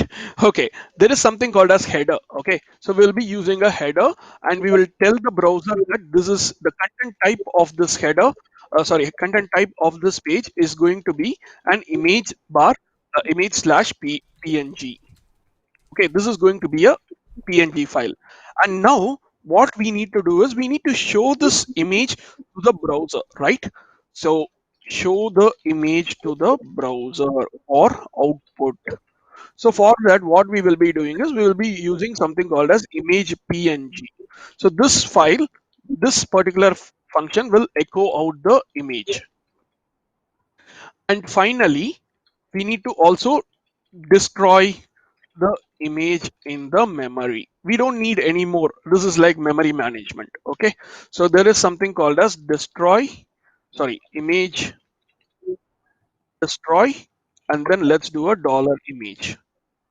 Okay. How many of you are ready to look at what this is going to actually generate here? Okay. So for who is ready, or whoever it is who is not ready, please pray. That's all we can do in this situation. Boom, we've actually got the image, which is so huge. It starts from exactly at the middle, and the size is very bad. Actually, the size is very good because right, it's higher resolution, but it's just No, no, no, I'm talking about the text. okay. So I meant the whole picture. So yeah, let me quickly have a look. So what do you think? So the first thing which we did is like we created a particular certificate, but it kind of like slightly messed up. That's all. The text size is like really bad. The font size is also really bad. So what I'm gonna do now is I'm gonna try changing the font this number into one. Maybe it might help me. Oh my god. I guess this particular font is not actually the right font to be used. So if I put 1 or 5, it's gonna maximum do only this. Okay, let me do one thing. I hope everyone understood whatever we have done so far, right? The first one, we are getting the name. Second one, we are creating the image from the empty PNG. Then we are creating the image color, and then we are creating a text and putting the text on top of the image in a particular position. Then we are instructing the browser to read the page as an image, and then finally we are giving the image to the output and destroying the image from the memory. That is what we are doing. So now what I'm going to do is I'm going to put all these things. Okay, I'm using git add dot and git commit with a message. So what shortcut I'm using is I'm gonna use git ACM. Thank you. Everyone says they all understand. That's nice. Mohit, what are you talking about torrents? What is it, Eddie? I don't know about the torrents part. Oh, in It's terms of Windows. Adobe Illustrator, I guess. Oh, all right. Okay, that is for Shruti then. Shruti, can you buy them something? No, no, no. I don't know whether you will be able to, so I'm sorry about that. No false promises. Okay, so now I created the so if you see here, I have got the git log here. Okay, so this one I added the fonts and empty certificate, then I created the first version. Okay, now if I try to do a git push here, it's going to push all the changes here. Eddie, are you ready with the readme? I've already raised the pull request for you. It is already up. Awesome. Just to clarify one You're of the great. questions, and this is a good clarification for me. Abhishek says never knew about the ACM command, but that's an alias. Oh Is no, that no, no! It is correct? actually the command. These commands are just shortcuts that I wrote. So, for Yes. example, if you go to like oops, um, Praveen Dev environment, which I said you before. Praveen Git shortcuts. All the shortcuts are available in this. So, if you see the adding and status thing, you can see here there is something called ACM, which I do git add dot and git commit hyphen m. So that is what Git ACM stands for. Thank you so much for bringing this question up so that people are not confused. This is not a built-in command, but this is a command that I created as an alias for this whole thing. Awesome. So now if we go back to our GitHub repository and refresh it, we have got our creator the first version, and inside the creator the first version, we have got our PHP file here. Okay, now Eddie, explain about pull requests and merging things. Okay, pull requests are the most amazing feature on GitHub because it allows you to make changes to someone else's work. So let me rewind a bit and give a little bit of background. So those of you who are really, really new to GitHub, for those of you who aren't probably understand this already, but let's just include everybody. Think of GitHub as something like Instagram or Facebook, where you don't post pictures, you post your code, and other people can like it, can comment on it, etc. Just like social media. However, they can take it a step further and can make changes to your code or documentation, etc. Which you can't do on Facebook and Instagram. That would be pretty awesome and probably a bit scary at the same time. So what did I do? So I saw there was a missing README file in the project, in Praveen's project. So all I did was I added a new file and added a screenshot. And so I raised a pull request. And if you look on Praveen's screen, I took a screenshot. Oh, he's already merged it in. He's raced ahead. So Praveen, if you go back to the pull request, and I'm looking up everyone because Praveen's screen's up on my top screen up here. So I put a screenshot so you can see what it looks like. And then if you go to files changed, there's a tab along the pull request where it says files changed, and you can actually see in green what I added and red what I took away. So I added this file, I gave it a title, and I added an image that already existed in the repo. And then I submit that to Praveen. So you might think, oh, people can make changes to all my work. No, they can make suggested changes. So even if I deleted all of Praveen's work, it's not going to be accepted. So he's not going to accept them. It's fine. It's kept in this holding state.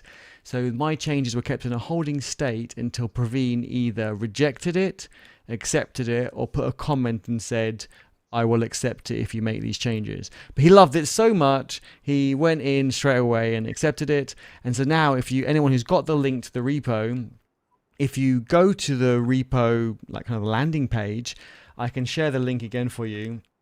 You will see. I trusted Eddie, but he actually used the raw information from the, like an absolute URL, which is not a good idea in case of repositories.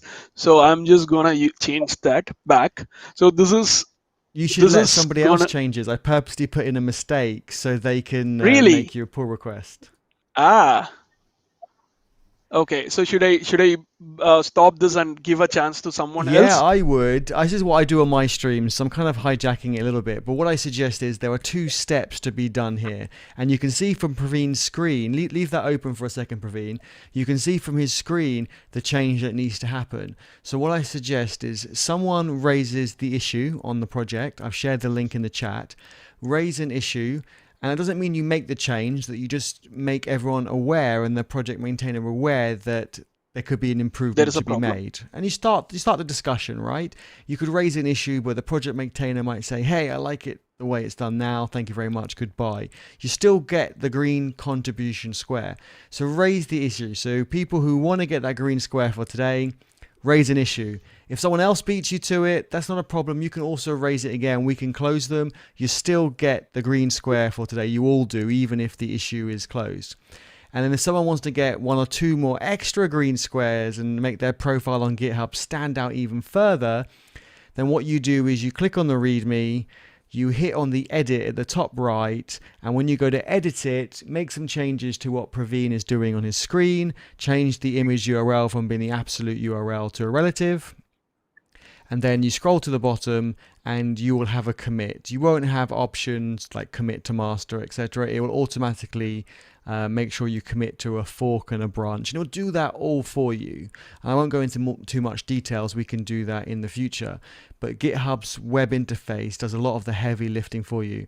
And then after you've committed it, it'll automatically push it, and then it will just get you to check your changes. Are you sure? It'll ask you if you want to create the pull request. Then once you create it, it will appear in the repository for Praveen to review. And if you make a mistake, don't worry. Like I said, the worst case, it gets closed. Middle case, it gets a comment saying, can you make these changes? And then if all works well after changes or without changes, it gets merged and accepted. And now you appear on that project as a contributor. Your profile will stand out because it will appear on this project as a contributor, and all these things that you do, starring projects, getting involved in conversation, will help your profile stand out. I got offers from See, here's GitHub, Eddie's name. Google, Facebook. Sorry, Praveen, I was just going to say one last thing. From Facebook, all because of my GitHub contributions. So I highly recommend that. Sorry, Praveen, what were you saying? Oh, yes. I was saying, perfect. here is your face. Exactly. So get your face up there on projects.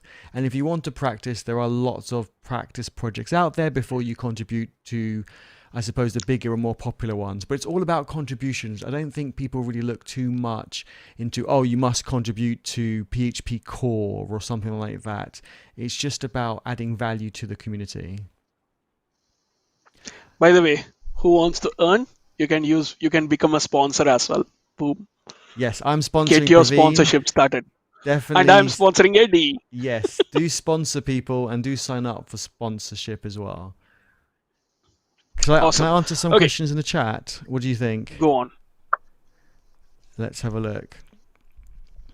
So we've got what's a squash. I don't know if Praveen wants to take that or shall I? No, you. Okay, so we just spoke about pull requests and I add a commit to the pull request. But say if I was making lots of changes or Praveen asked for changes, I might have 5 or 10 commits, save points in that pull request. But Praveen, as the project maintainer, might want his history cluttered with added readme, made tweak to readme, addressed comments, depending on what the commits in that branch were. So Praveen could then squash the commits, or I could to my branch as well, because it's my branch. But Praveen, when merging it in or accepting it, could squash the commits so that you have one commit, just saying added readme with a screenshot or whatever it was, but it gets all squashed. The history gets squashed into one. Hopefully that answered that question. Kamal asks, Look at what people have actually done. what have people done? Have you got it on your screen? Happy Independence Day. Well, you're getting your green squares, so that's fine. And one of the other questions was wondering what I could do with GitHub. Kamal, that's a really... I could be here for all day talking about that. So maybe I can shorten it by saying, what can't you do with GitHub? And my answer is... Nothing. Yeah, that's my answer. You can do everything. That probably doesn't help you. If you can be more specific, then I can get back to you with some more specific questions. I do loads of videos and live streams on GitHub. So if you want, check out my YouTube channel. I'll just share the link in the chat. I will do some more collabs with Praveen as well on my channel and his. Because we do like to review people's portfolios and GitHub profiles as well. Subscribe to both our channels. Yes, and you'll get notified. It's free, and you get notified when we put out more videos and live streams. Right, so you got lots of pull requests, have you, Praveen? Lots of issues as well. Let's have a look. Oh my God, yeah. 4 issues, 3 pull requests. Nice. There's a problem, I think. What's the problem? Okay, what's the problem? See, Praveen is, replying to these, and I think that's great. And you don't have to be the project maintainer to reply or add comments. You can get involved in the conversation, even if you're not necessarily a coder. If you're someone else in a different part of the tech industry, then your thoughts and your ideas and your perspective on things really add value. When I go to hackathons, I really try to divide the team up. Sorry, not divide the team up. How can I explain it better? Have different people in my team with different skills. I don't just want 4 coders, because we'll all code something pretty cool, but we won't think about the user. We won't think about the presentation. There's just so many things we won't think about.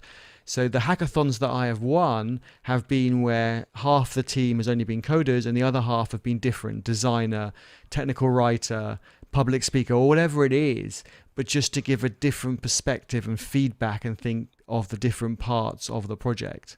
And so it is important to have a mixed team with different experiences, different skill sets. Hey, I was just thinking something was totally wrong, but I had the zoom on. That's the reason it was showing in a different way. Now I have corrected and it looks like still it looks like very small. So let's start fixing this by using our own font that we imported, like that we have got here. So the first thing which we will be doing is, okay, are you all ready now? Like back to the track. Yes, Let me I'm ready. let me Yeah, let me fetch and pull all the. The boss Let is me check the ready. status now. So it is behind. So I'm just gonna git pull, and if I do an list, I could see the readme.md here. So there you go. So and another thing is, if I see the readme.md, yes, I've got the certificate and other things, which is perfect. So what I'm gonna do is I'm gonna quickly make the readme again in a better way. Yeah, I would love to do these things, and then I need to also change in the readme. So if I go to readme, let's make it a certificate, and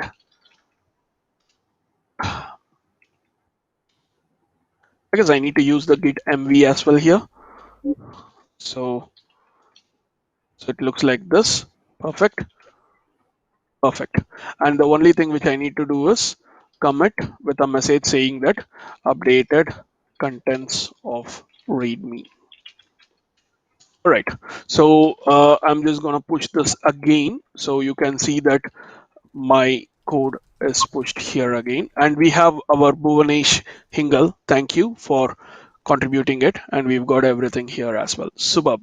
So the next thing which we will be doing is, let's use our own font file to make this thing work. So if you go to my directory, there is also this font.otf. I don't know how to increase the sidebar size. I'm sorry about that. There is font.otf here. It looks like this because it's a binary thing. Even the empty.png looks like this because again it is a binary thing.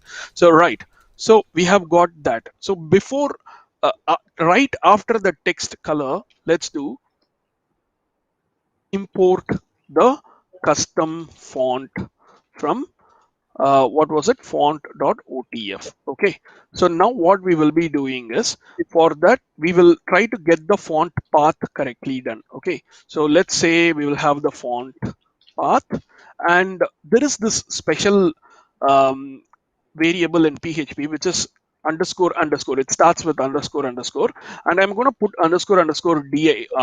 And then for concatenation in PHP, unlike Java and JavaScript and C, etc., this uses plus. Okay, so we will use a plus. Sorry, this uses a dot. So that is plus. This is dot. So with this dot, what I'm going to do is I'm going to put slash font.otf. Okay, OTF means open type format. Let me also quickly check the chat in case if there is anything. A couple of people asking how long's left. I said about 15, 20 minutes. Really? Okay, I don't know. Let's see. Let's try to create the Praveen generate has at got least too one much certificate. knowledge he wants to share with you. That's why. Sorry. Too much Right. information. It's good. Okay. So yeah, this is the font path, and then we need to import it. Okay. So before doing that, actually I messed it up. So it is supposed to be like this: get the font path and import the custom font from the path. That is what I'm going to do. So for importing a custom font, what we will be doing is we will be using another function, not exactly the image string, but there is something called image ttf, something like that we will be using. So let me go to our manual and put image ttf text. So this is what we will be generally using. Okay, so image ttf text, write the text to the image using true type fonts. And here the good part is we are also having a size option. So what I'm gonna do is I'm gonna put okay, leaving this something like this, I'm gonna put image ttf text, and then it's gonna do the image. Okay, image is going to be dollar image. The size, I want to be too ambitious, giving 60 as the size, big size.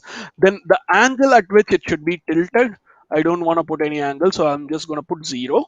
Um, Obviously, I want to start it from 1000. So I'll just put 1700 as we already saw. Then we need to use the color. The color is going to be the text color. Then the font file that we used, which is the font path, right? So I'll just use the font path and the text that needs to be added, which is going to be stored in the name. All right. So now I don't want to mess this thing up. So I'm going to get rid of the image string, or like maybe let's remove it totally. And I'm going to save this. Let's see what is going to happen here. So if you have this refreshed, boom, there you go. So I've got my name here, which is perfect. It uses this font, which is already here in my font.otf, and I can see that it is perfect. The only thing is the alignment. Okay, let's see what exactly is the alignment size. So this font size looks like something like 380 pixels. Okay, so which means I need to negate half of it. So 380 divided by 2 is 190. Okay, so I need to remove 190 from 1000. So 1000 minus 190 comes around 810, right? So what I will do is, let's go back to my code. 1000 minus 190. Okay, I'll just save this and refresh it. um Oh, sorry, it is not actually 190. It is supposed to be. I have actually, it was not in the full width. It was like it needs to be zoomed, right? Okay, let's look at it again. So it is supposed to be something around 575. Oh my God, that was crazy. So 575. Okay, anyway, we know what we need to do, right? So I need to negate 575, which is the size of the content, divided by 2. Okay, so if I refresh, save it, and it is clear, right, why I'm using 575 by 2. There you go. We got it perfectly aligned to the right place. So what I'm gonna do is, um, left margin should be negated with half width of the text. Current text width is 575 pixels. So divided by 2 comes around 287. Okay, let's say 285. And that is what we have done. Okay, for now this looks perfect. Okay, now what I'm gonna do is I'll just put a checkpoint here. So git ACM. Before that, let me do a git fetch and check if everything is fine. Yes, it is up to date. All I need to do is I need to create another commit which says updated the, okay, uh, used a custom font to render text. Any questions so far? Let me push the code. Now, if we go to our GitHub page and refresh this, we have got the user custom font to render text. The maximum which we have changed is we have gotten the path from the directory and we have removed this image string, and then we have added the custom image TTF text. Perfect. Okay, let's try this. We have got our name hard coded already. Remember what we did? Instead of get name stored in a variable, get name from the URL or get parameters.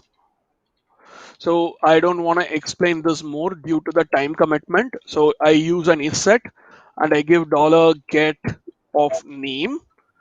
If that is there, I'm going to put $get of name here, or it's going to be Praveen Kumar. Okay.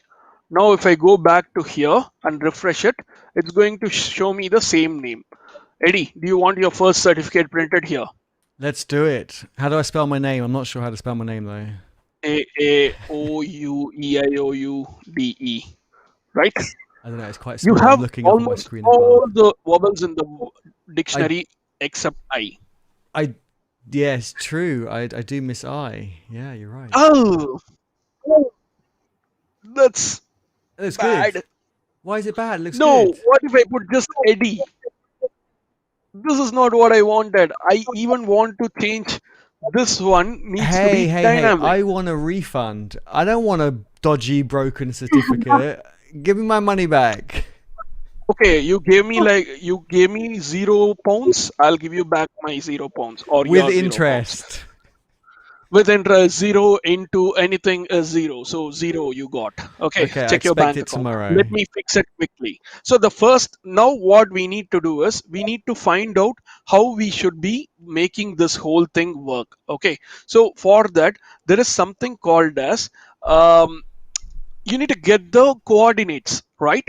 So there is, when we are trying to do image TTF text, there is something called as TTF B box. I don't know what is the name of these things, but this, okay, B box, bounding box. So what it does is, this is an image that uses TTF and it gives you the bounding box of the text. Okay, so this is something which we need to do. So what this does is, it is going to give you, after getting all these font and other things, it is going to give our coordinates. Like, it's going to return an array with 8 elements and it represents all these things. Okay, let's see what exactly this represents. All right, so now we know that what we need to do here, right? So before this, let's try get the bounding box of the text. Now, how many of you know this function called die? Die will abruptly break the application flow. So at this point of time, I'm gonna use something called as coordinates, and I'm gonna use the same thing, image TTF box B box. What is the size I'm using? 60. What is the angle I'm using? 0. What is the font file I'm using? Font path. What is the text I'm using? Name. All right. Now, if I try to do a var dump of coords and see what's happening here, let me go to, I can't go to view source here. So I'm going to go view source. Okay. Can you all see this? What exactly is happening? As it is said, it is giving us a bounding box. Remember this 571? We have got 575. We were so close. I need this number 2. Okay, so let's say if I give a different name equal to Eddie. So when the name was Praveen Kumar, it was 571. If the name is Eddie, it is 202. So we need to do minus 101, right? So that's where the whole problem came. Now, if we just do the coords of 2, so if we try to check these two things, both number 2 and 4 are same. I'm not sure what exactly 2 and 4 means. Okay, lower right corner X position and Y position, as simple as that. Okay, both will be the same because it is not going to change, right? Right. So coords of 2, if I save this and refresh this page, I get 202. And for my name, I should be getting 571 or something like that. Perfect. This is what I want. So this is exactly what I want to be replaced with this. Any questions so far? Yeah, can we be able to convert these certificates in PDF format? It's first question. And PDF, we we are have another currently question. Okay. using images right now. Yes, there is an option to use PDF. I need to look into that. I also saw it how we can do it. Right now, we can use only. Right now, what I learned 3 days before is this PNG format. So we will start working on the PNG, and later on, we will be converting it into PDF later. Maybe how many of you are ready for my next show on converting the same thing into PDF, not PNG? So put on your comments. Make sure you subscribe to my channel. Switch on the bell button. Oh my God, they have made me say this as well. So yeah, so you will be notified of these things, and we will see the PDF version in the next webinar. Eddie, get ready with your gears. Let's do it. I'm looking forward to seeing you create a PDF as well. And you don't get your money back.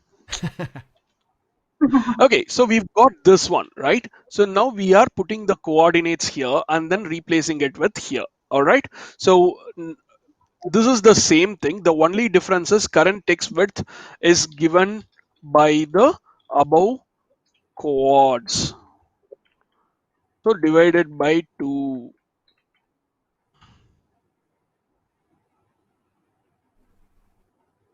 All right. Perfect. Now we have got this done. Now I'm going to save this.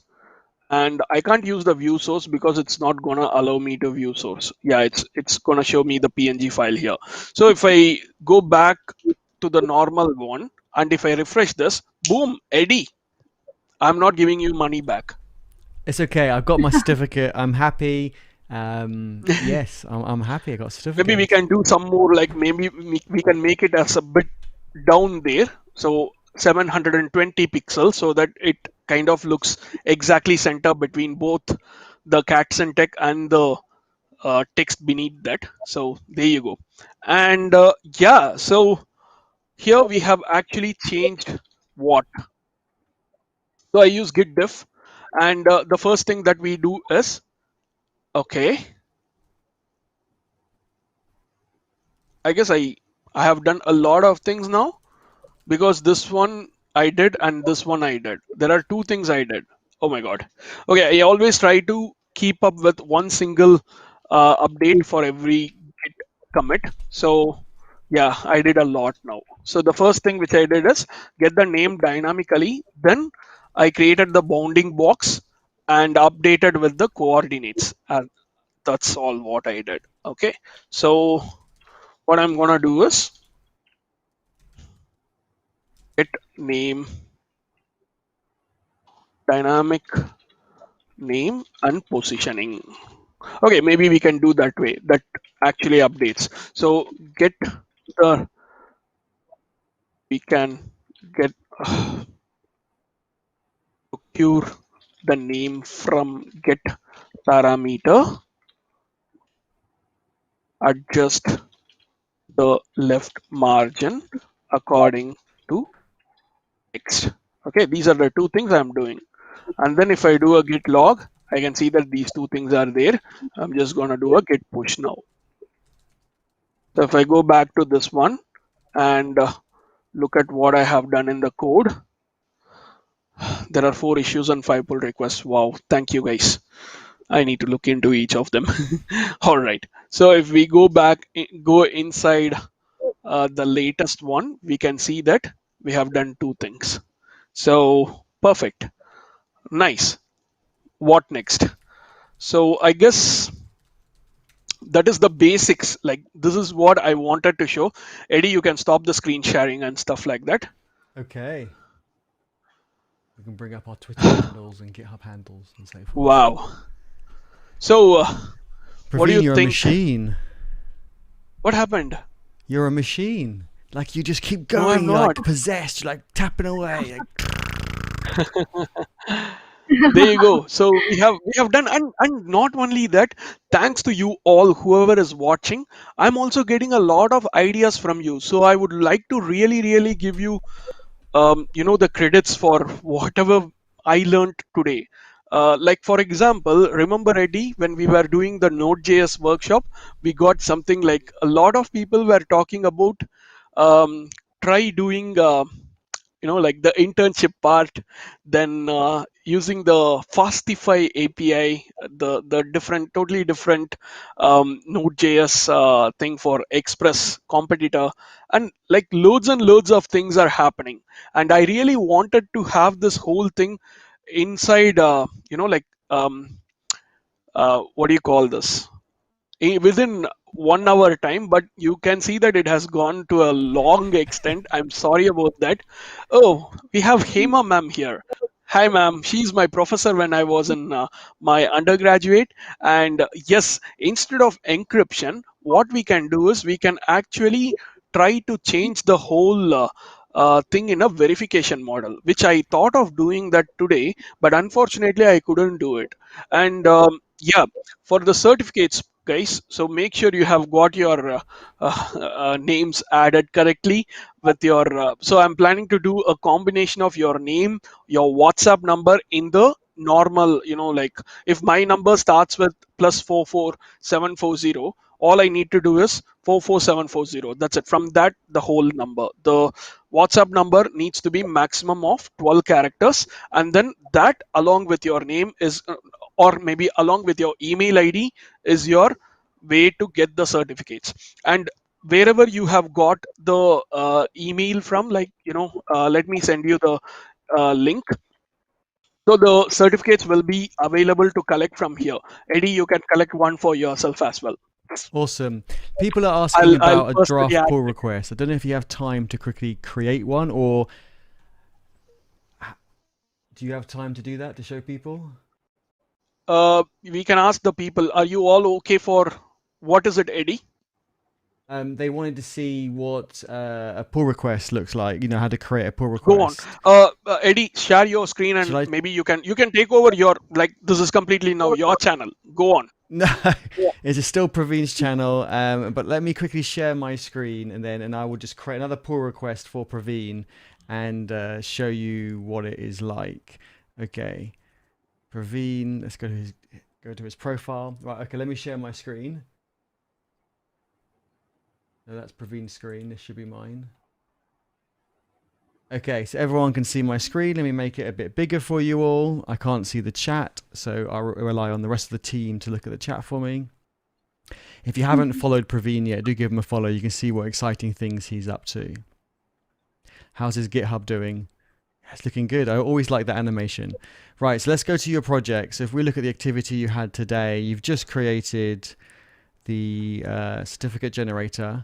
And what you need to do, right, so everyone watching, what you need to do is you need to go to the project that you want to contribute to, and then have a look and see the changes that you want to make. So he's got a git ignore. I can have a look at that. There are some other files. There's the index.php file. No. Again. So I'm just going to make a change in the README. Let's keep it really simple. And you click on the file, and then at the top right, you have this edit button. So you hit edit. It automatically forks the repo for you to make a copy of it into your own GitHub account. So therefore, because I can't make changes to someone else's project, but I can suggest or recommend changes. And the way you do that is a fork is created. So you can click on fork and then go and find it in your own account and find the file. But if you go to someone else's project and hit the edit, it automatically does the forking behind the scenes. So here the change I might make is, let's have a look. I've got an idea for a change. Let's get Praveen's YouTube channel. Let's add a link to that. So we can say this, let's put it at the top because the image is quite big, so we won't see anything underneath it. This was created as part of Praveen's live stream on his YouTube channel. I'm not going to put a link to the live stream directly because I want you all to do that. I'm just going to put a link to his YouTube channel. There you go. And then once you've made those changes, you can hit preview. I know some of the designers in the team might be objecting to the design of my one-line change, but let's keep it simple for now. So I'm happy with those. I don't know if the rest of the team is. You can see it's got a green bar down the side. That's not going to appear in the actual change, just showing me what I've added. And if I deleted anything, it would then have a red line. So I'm happy with that. And I'm going to say feature, it's part of the docs. Again, this is just a conventional changelog. You don't have to put this type of message, this type of style. Do try to follow the same style in the project that you're contributing to. Feature, docs, link to YouTube channel. And I want to propose it. And then now it goes through to like the draft of the pull request. So it's showing me that it's going from my repository, my branch, to Praveen's. And it's going to show me the changes one last time just to make sure I'm happy with them. If you want to see exactly what it looks like, you can click on these three dots, and view file in a new tab, and it will show me exactly what it will look like. I can click on that just to make sure it all works. It all looks good. And once I'm happy with that, I can create pull request. I could put a screenshot in here, but I won't for now because I'm a bit lazy. And just hit create again. And now Praveen will be notified that a pull request has come into his repo, and he can go look at files changed, see if he's happy. He can also add a comment and say, this is great. Maybe someone else can add a link to the live stream video itself. So he might not block the merge, but he might just put in a comment, or if he wants some changes, he could write some changes in and so on. And then once he's happy, he can review it and accept it. And that's it. It's not too scary. And if you make any changes, the worst case is someone closes it. If you are a bit nervous about making changes to someone's project, what I suggest you do is go to Praveen's project, make a silly change, just smash that keyboard on editing and hit submit. And then he will say, thank you very much, but no thank you, and very nicely and politely, and close the pull request. And I promise you, you will stay alive. Why do you will want not everyone die. to smash their keyboards, Eddie? Okay, don't smash It is the very keyboard. costly in India. Okay, don't smash your keyboard, but kind of type in some rubbish, and Praveen will put a polite comment and close your pull request. But I promise you, you will not die. You will be fine, and just breaks the ice for you going through the flow of creating a pull request. Hopefully that helps. What does everyone think? What does the rest of the team think? That's YouTube, by the way. I'm okay with that. Yeah.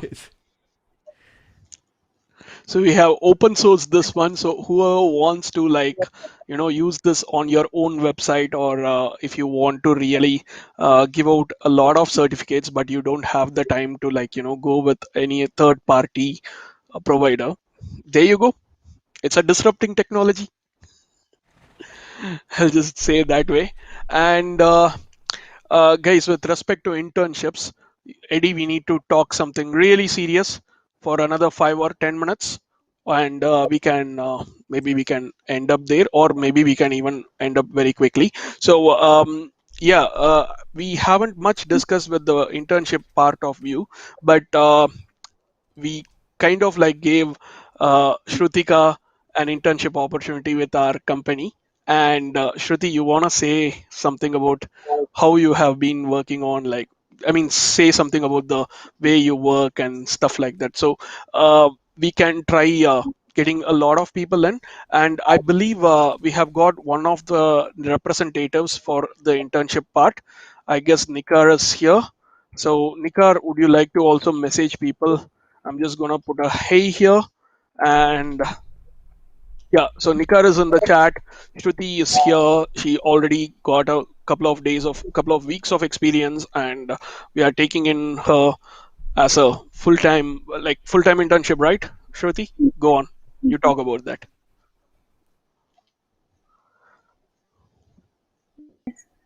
Yeah, I interned with Praveen and a lot of people there, and it And is a very nice don't say the experience company name. because Wait. of all of the not revealing. So it's been a great experience because there are a lot of people from all over the world. You get to work as a team, and then how things work as a team, and how do you share your work and get things done fastly. So it's been a great experience. It's been a great learning experience, actually. I got to know a lot of things, a lot of new things. I got to know how to how how to collaborate with a lot of people, and work and get things done. So yeah, it's been a nice experience so far, and I'm looking forward to work with them as well. Awesome. Can I ask some questions? So what sort of things did you do? What sort of things did you get involved in? So as of now, I've been doing the design works. I've been designing the whole websites, like choosing the color palette for the website and choosing the images that goes up on the website. So it's been design work all of this time, and maybe yeah, I'll be into tech works sooner or later. Awesome. That sounds really good. Really exciting. Looking forward to hearing how it goes. So, how long have you done with them so far, and how long are you going to do? Yeah, it's been a month, I guess, and yeah, I'll be I'll be with them as long as I can, and until my exams come in and there's a point I can't work anymore, I'll be working till then. Okay, awesome. You have to keep us posted and let us know how it goes. Okay, looks like a lot of people have got issues in accessing the certificate. So don't worry, guys. First thing, even if you open it right away, you won't be able to find anything in it. Eddie, do you want to share your screen and show how that page looks like so that we can actually show them it looks like this. But for some reason, how many of you are know what exactly is DNS? So DNS propagation, it might take some time. So that's the page and which you actually signed up with. And if you go to the bottom, there is a claim certificate link, yes. And if you click on the claim certificate, what happens there is it's going to show you a small message saying like, please wait for 48 hours, because it looks like even right now a lot of people got registered for it. So we will be taking something like 2 days time to get all the certificates ready, but there is a surprise there, so just wait for that. And after 2 days, if you come to the same link and get the certificate, boom, you will know what it is. All right. That's So awesome. I didn't know you were creating certificates for people. Very nice. dude, what did we do for the past 2 hours then? Yeah, but I didn't realize you're actually going to deploy it, let people use it. That's very cool. And what is a surprise? Don't tell anyone, but you can tell me. I'm listening. I'll tell you. I'll tell you later. Yeah, Okay, later, not now. Okay, I won't tell anyone. yeah, I will. Right. Yeah, superb. So I believe that is sorted now, and I really feel that it should be, yeah, whoever have already registered prior to the webinar, you would be getting it. So because until the database whatever you have sent us, until then we have considered it, and it's a huge process, like like just for creating one single certificate you can see how long it took, and how many things are there in the behind the scenes. But literally the other certificate is like it comes with a golden ticket and stuff like that, so embedding the gold is like really a huge thing there. So we have put in a lot of things in that, and yeah, so you'll be getting something really surprising, and definitely you won't regret for it. All right. Anything else? So how many people right now in India are you interning, and how many of you are paying for the internship? I'm really curious to see this. This is quite scary. I still can't believe people pay for an internship. Maybe while people are typing in the chat, maybe you can elaborate a bit more on when people do internships, how long they are. Like, I understand was it from 2 weeks to 3 months, usually duration? No, I guess even 6 months are there, right? Okay, okay. And uh, what age when do they do it? Do they do it after kind of like school or uni before work, or when do they do it? Okay, looks like Arunima Das is paying for internship. I'm sorry, I don't want to say out any other names now. There is one person saying not. Friends are paying. What an internship, not ready to pay. Okay. I don't understand what she says. How would you know who was in a live stream? I mean, we can send these links to anyone who you can think was also in the live stream. Actually, yes, that is something which we are looking for. So, thanks for bringing that up, Mohit. Actually, it is going to be connected with the live stream, live chat as well. So, looking at that and other couple of parameters, we are going to check to make sure that is done. But most probably, it should be uh, easy. Yeah, and people paying for interning is the biggest scam of all time. Yes, Asta, and that is happening in India. That's the only, you know. And Janil says paid internship is only for the for the certificate. Really, guys? Now you have got the real thing how you can generate a certificate. So don't do it again. Um, And just so I can understand a bit more, so you do the internship for say 2 weeks to 6 months, and you pay for it, and then you get a certificate at the end. And the certificate, what you give it to what to get your next job? Does your next job want a certificate? Is that what it's for, or it's for your school or university? I'm still trying to understand that you Yeah, have to pay some for an internship. university demands you to do a internship. Sorry, say that again. So to get your graduation, you yeah, to get your graduation, you have to submit your internship certificates. That's how it works. University demands that you do an internship before you graduate. I see. So it's part of your graduation. Okay, got you. So you have to do it. Wow. Okay, we're gonna look at see how we can help. Definitely get your GitHub accounts active, and we will see how we can help people. And even if you're not a coder, GitHub, get involved in the conversation, rate log ideas, issues, and we can talk more about that. But I'm still so shocked that you have to pay for your internships. It's crazy. right. Yeah, that is something And so you get totally a certificate at crazy. the end. You get like a mobile phone with that, or a car like BMW or something. So so whatever Krishna says is perfect. Nowadays it's like paying for a certificate.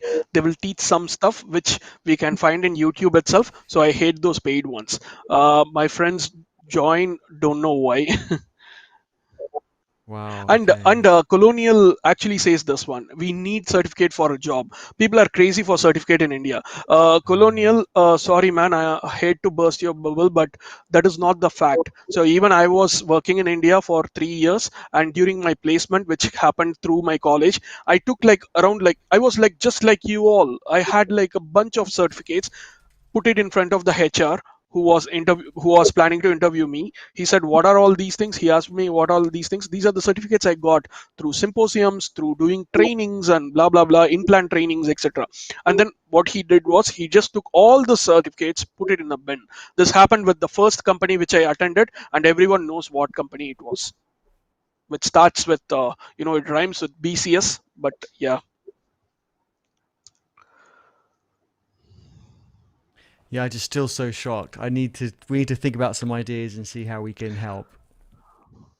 Krishna, you're right. Certificates need to get banned, but still, people are really thinking of, yeah. And yes, paid internship is a scam, unfortunately. It's crazy, absolutely crazy. We'll do an open source certificate or open source internship. I don't know. We'll think of Yeah, look something. look at this. Look at this. We have already got open source SSL. SSL is one of the costliest thing people used to pay. It was a luxury like a diamond. Now it is free and open source. We need to do something like open source certificate. Boom. And talking about those things, I want to also bring up something to you all as well. So there are like two things which I wanted to reveal this time. Like it's a kind of a surprise. So one thing which I'm planning to say is I just created something like a newsletter thing. So Eddie, do you want to share your screen with this particular link? Where do I need to send you? Which Okay, link? I'm sending you it here. Oh, where are you sending Uh, it? Where's here? on our group message in WhatsApp, and I'm Okay. also sending it in the um, YouTube chat as well. Go on. Okay, let me share my Can you open screen. this up? Yeah. If everyone wonders why I'm always looking up when trying to switch scenes or look at You Praveen, keep saying that as well. yeah, I just because people think it's weird. I'm always looking in a different direction. So I'm not being weird. I'm just looking. Okay. Oh, Sam, that's awesome, Sam. We should give swags instead of certificates because we can see, hey, I got my Stack Overflow T-shirt. Boom. Newsletter. Here we go. Hey, so the good part about this is I just tried my hands on creating a newsletter for all the updates on tech and internships and those things that I'm working on. If you are all interested, please go ahead, subscribe to it. I promise you I won't spam. So that's the promise I give. And with respect to the certificate deployment, once all the certificates are deployed, definitely you'll get an email from this as well. And there you go, guys. It's open for registration.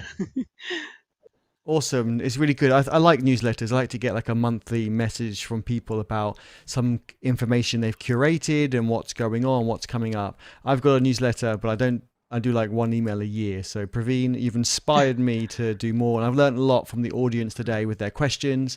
It's made me think Mhm. about things from a different perspective, giving me different ideas. So I really appreciate everyone who asked questions, and appreciate both of you for having me on here. Thank you, Mo. Thank you, Eddie. I mean, like, without you, I don't think I could have done so much.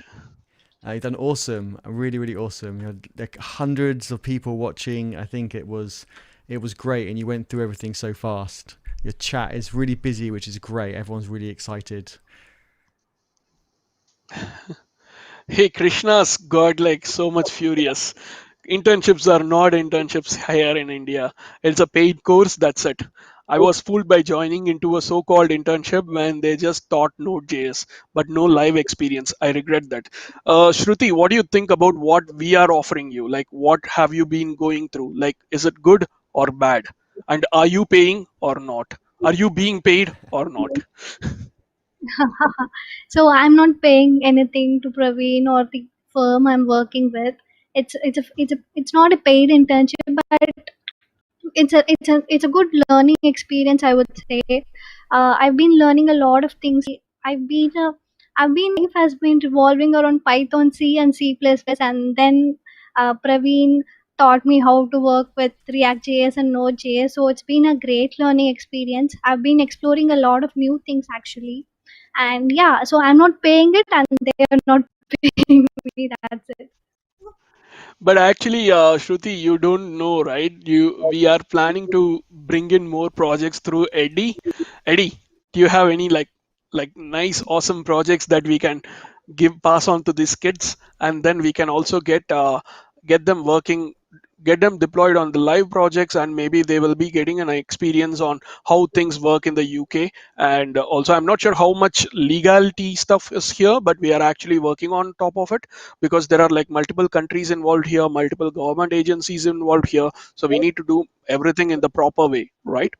And if that is the case, we can, I mean, here what are all the rates, right? Like every single day, if you work as a Node.js, if you are a Node.js developer or a React.js developer or a PHP developer, let's start from the lowest one, PHP developer, the one which you just did.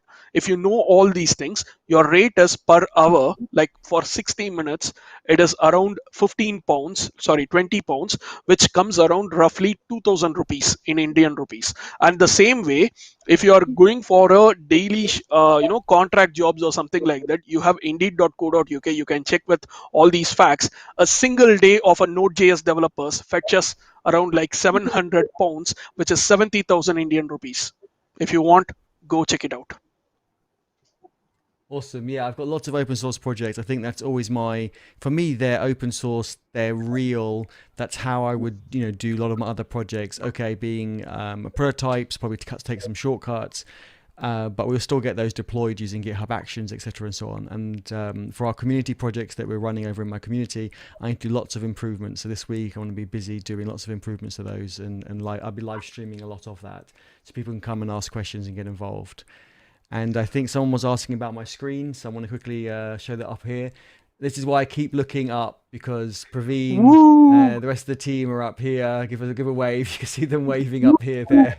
So that's why I keep looking up all the time. So it's not because I'm staring into space and daydreaming. I am actually trying to focus and do some work. Hey, and for people who are already looking at me here, please come and get connected with me on LinkedIn. Myself, Shruti, and Eddie are all in LinkedIn, Twitter. Go ahead, find us, follow us. LinkedIn, GitHub, Twitter for me, LinkedIn for Praveen. I don't know, both of you. Are LinkedIn, you Twitter, mining and on GitHub for LinkedIn? me. Okay. Or maybe even come to Stack Overflow, please. Have a look at my answers. And we are also doing one more thing, Eddie. The next idea which I got, and it's the fan idea, is a lot of people who are trying to contribute to Stack Overflow, they are getting really big time, because it is not real. People say that it is not so friendly for beginners. So we can do something like a Stack Overflow workshop for beginners. What do you think about that, Eddie? Sorry, so that last bit again, I was reading the chat and I kind of zoned out for a second. So how about a beginner's introduction for how to start contributing to Stack Overflow for beginners? I think it's a really good idea, and also I did a video on this, but we can probably do an Wow. updated live stream with Q&A, not on Stack Overflow. I wasn't my video, but what I'm going to say next, which is how to ask questions. So many people don't get their questions answered because they don't ask a good question. And they go, why is my question not being answered? It's because you didn't ask a good question. And it's actually quite straightforward to ask a good question. You need to basically put yourself in their shoes, and you need to include what you tried, what didn't work, and what your error is. I really don't get it when people say, my Git doesn't work. Well, what does that mean? What are you doing? Are you trying to clone a project? You're trying to do a And one more commit? You're thing, trying to push? Eddie hates is, Eddie, Yes, quick question. don't say quick. The question might be Go on. quick, but the answer might not be. Yeah, don't belittle someone else's work. At work, I really tell people off when they say, "Oh, excuse me, person, A, B, or C, whoever it is. Can you just do this?" And it's like, wait a second. If it was just, you'd be doing it yourself. So don't say just. I mean, you could say just about your own work. If I say to Praveen, "Oh, I'm just gonna do this," that's fine because I'm gonna do it. But I'm not gonna say him, "Can you just do this?" Because that's belittling someone else's work. So no quick questions and no just. But make sure your questions, if they're on GitHub issues or on Stack Overflow, have the relevant information. Don't write a huge essay, right? You don't want War and Peace, massive book, but you need to have the relevant information and what you've tried and what you've Googled. If people haven't tried stuff, I don't help them really, because you've got to try something. At least have a Google, have a look. You might be Googling for the wrong thing and that might be your problem, and that's fine.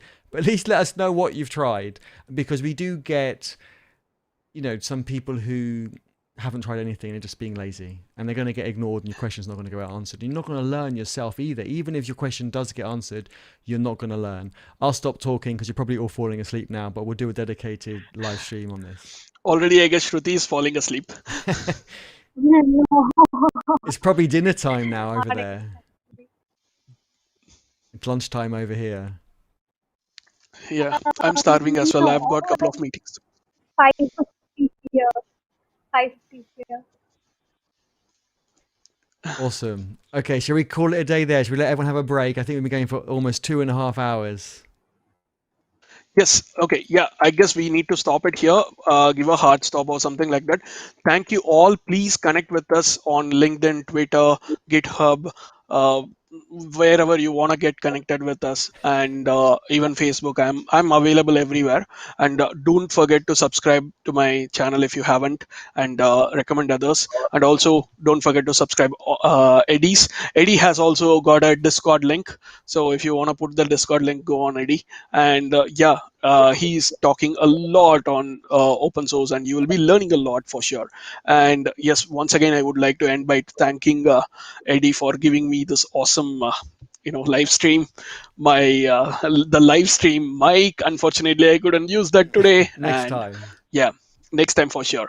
And thanks everyone for this one, and stay tuned for your certificates. As usual, I don't know whether it is worth, but if it helps you in any way, I'm ready to help you in any way. So that's what it is.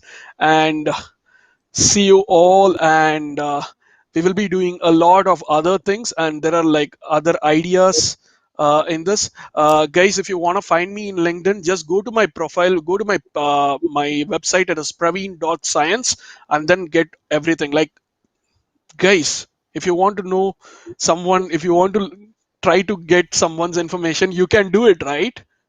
You can understand what I'm trying to say. Do it. So yeah. There's probably a All link right. in his description below in the video. Yeah.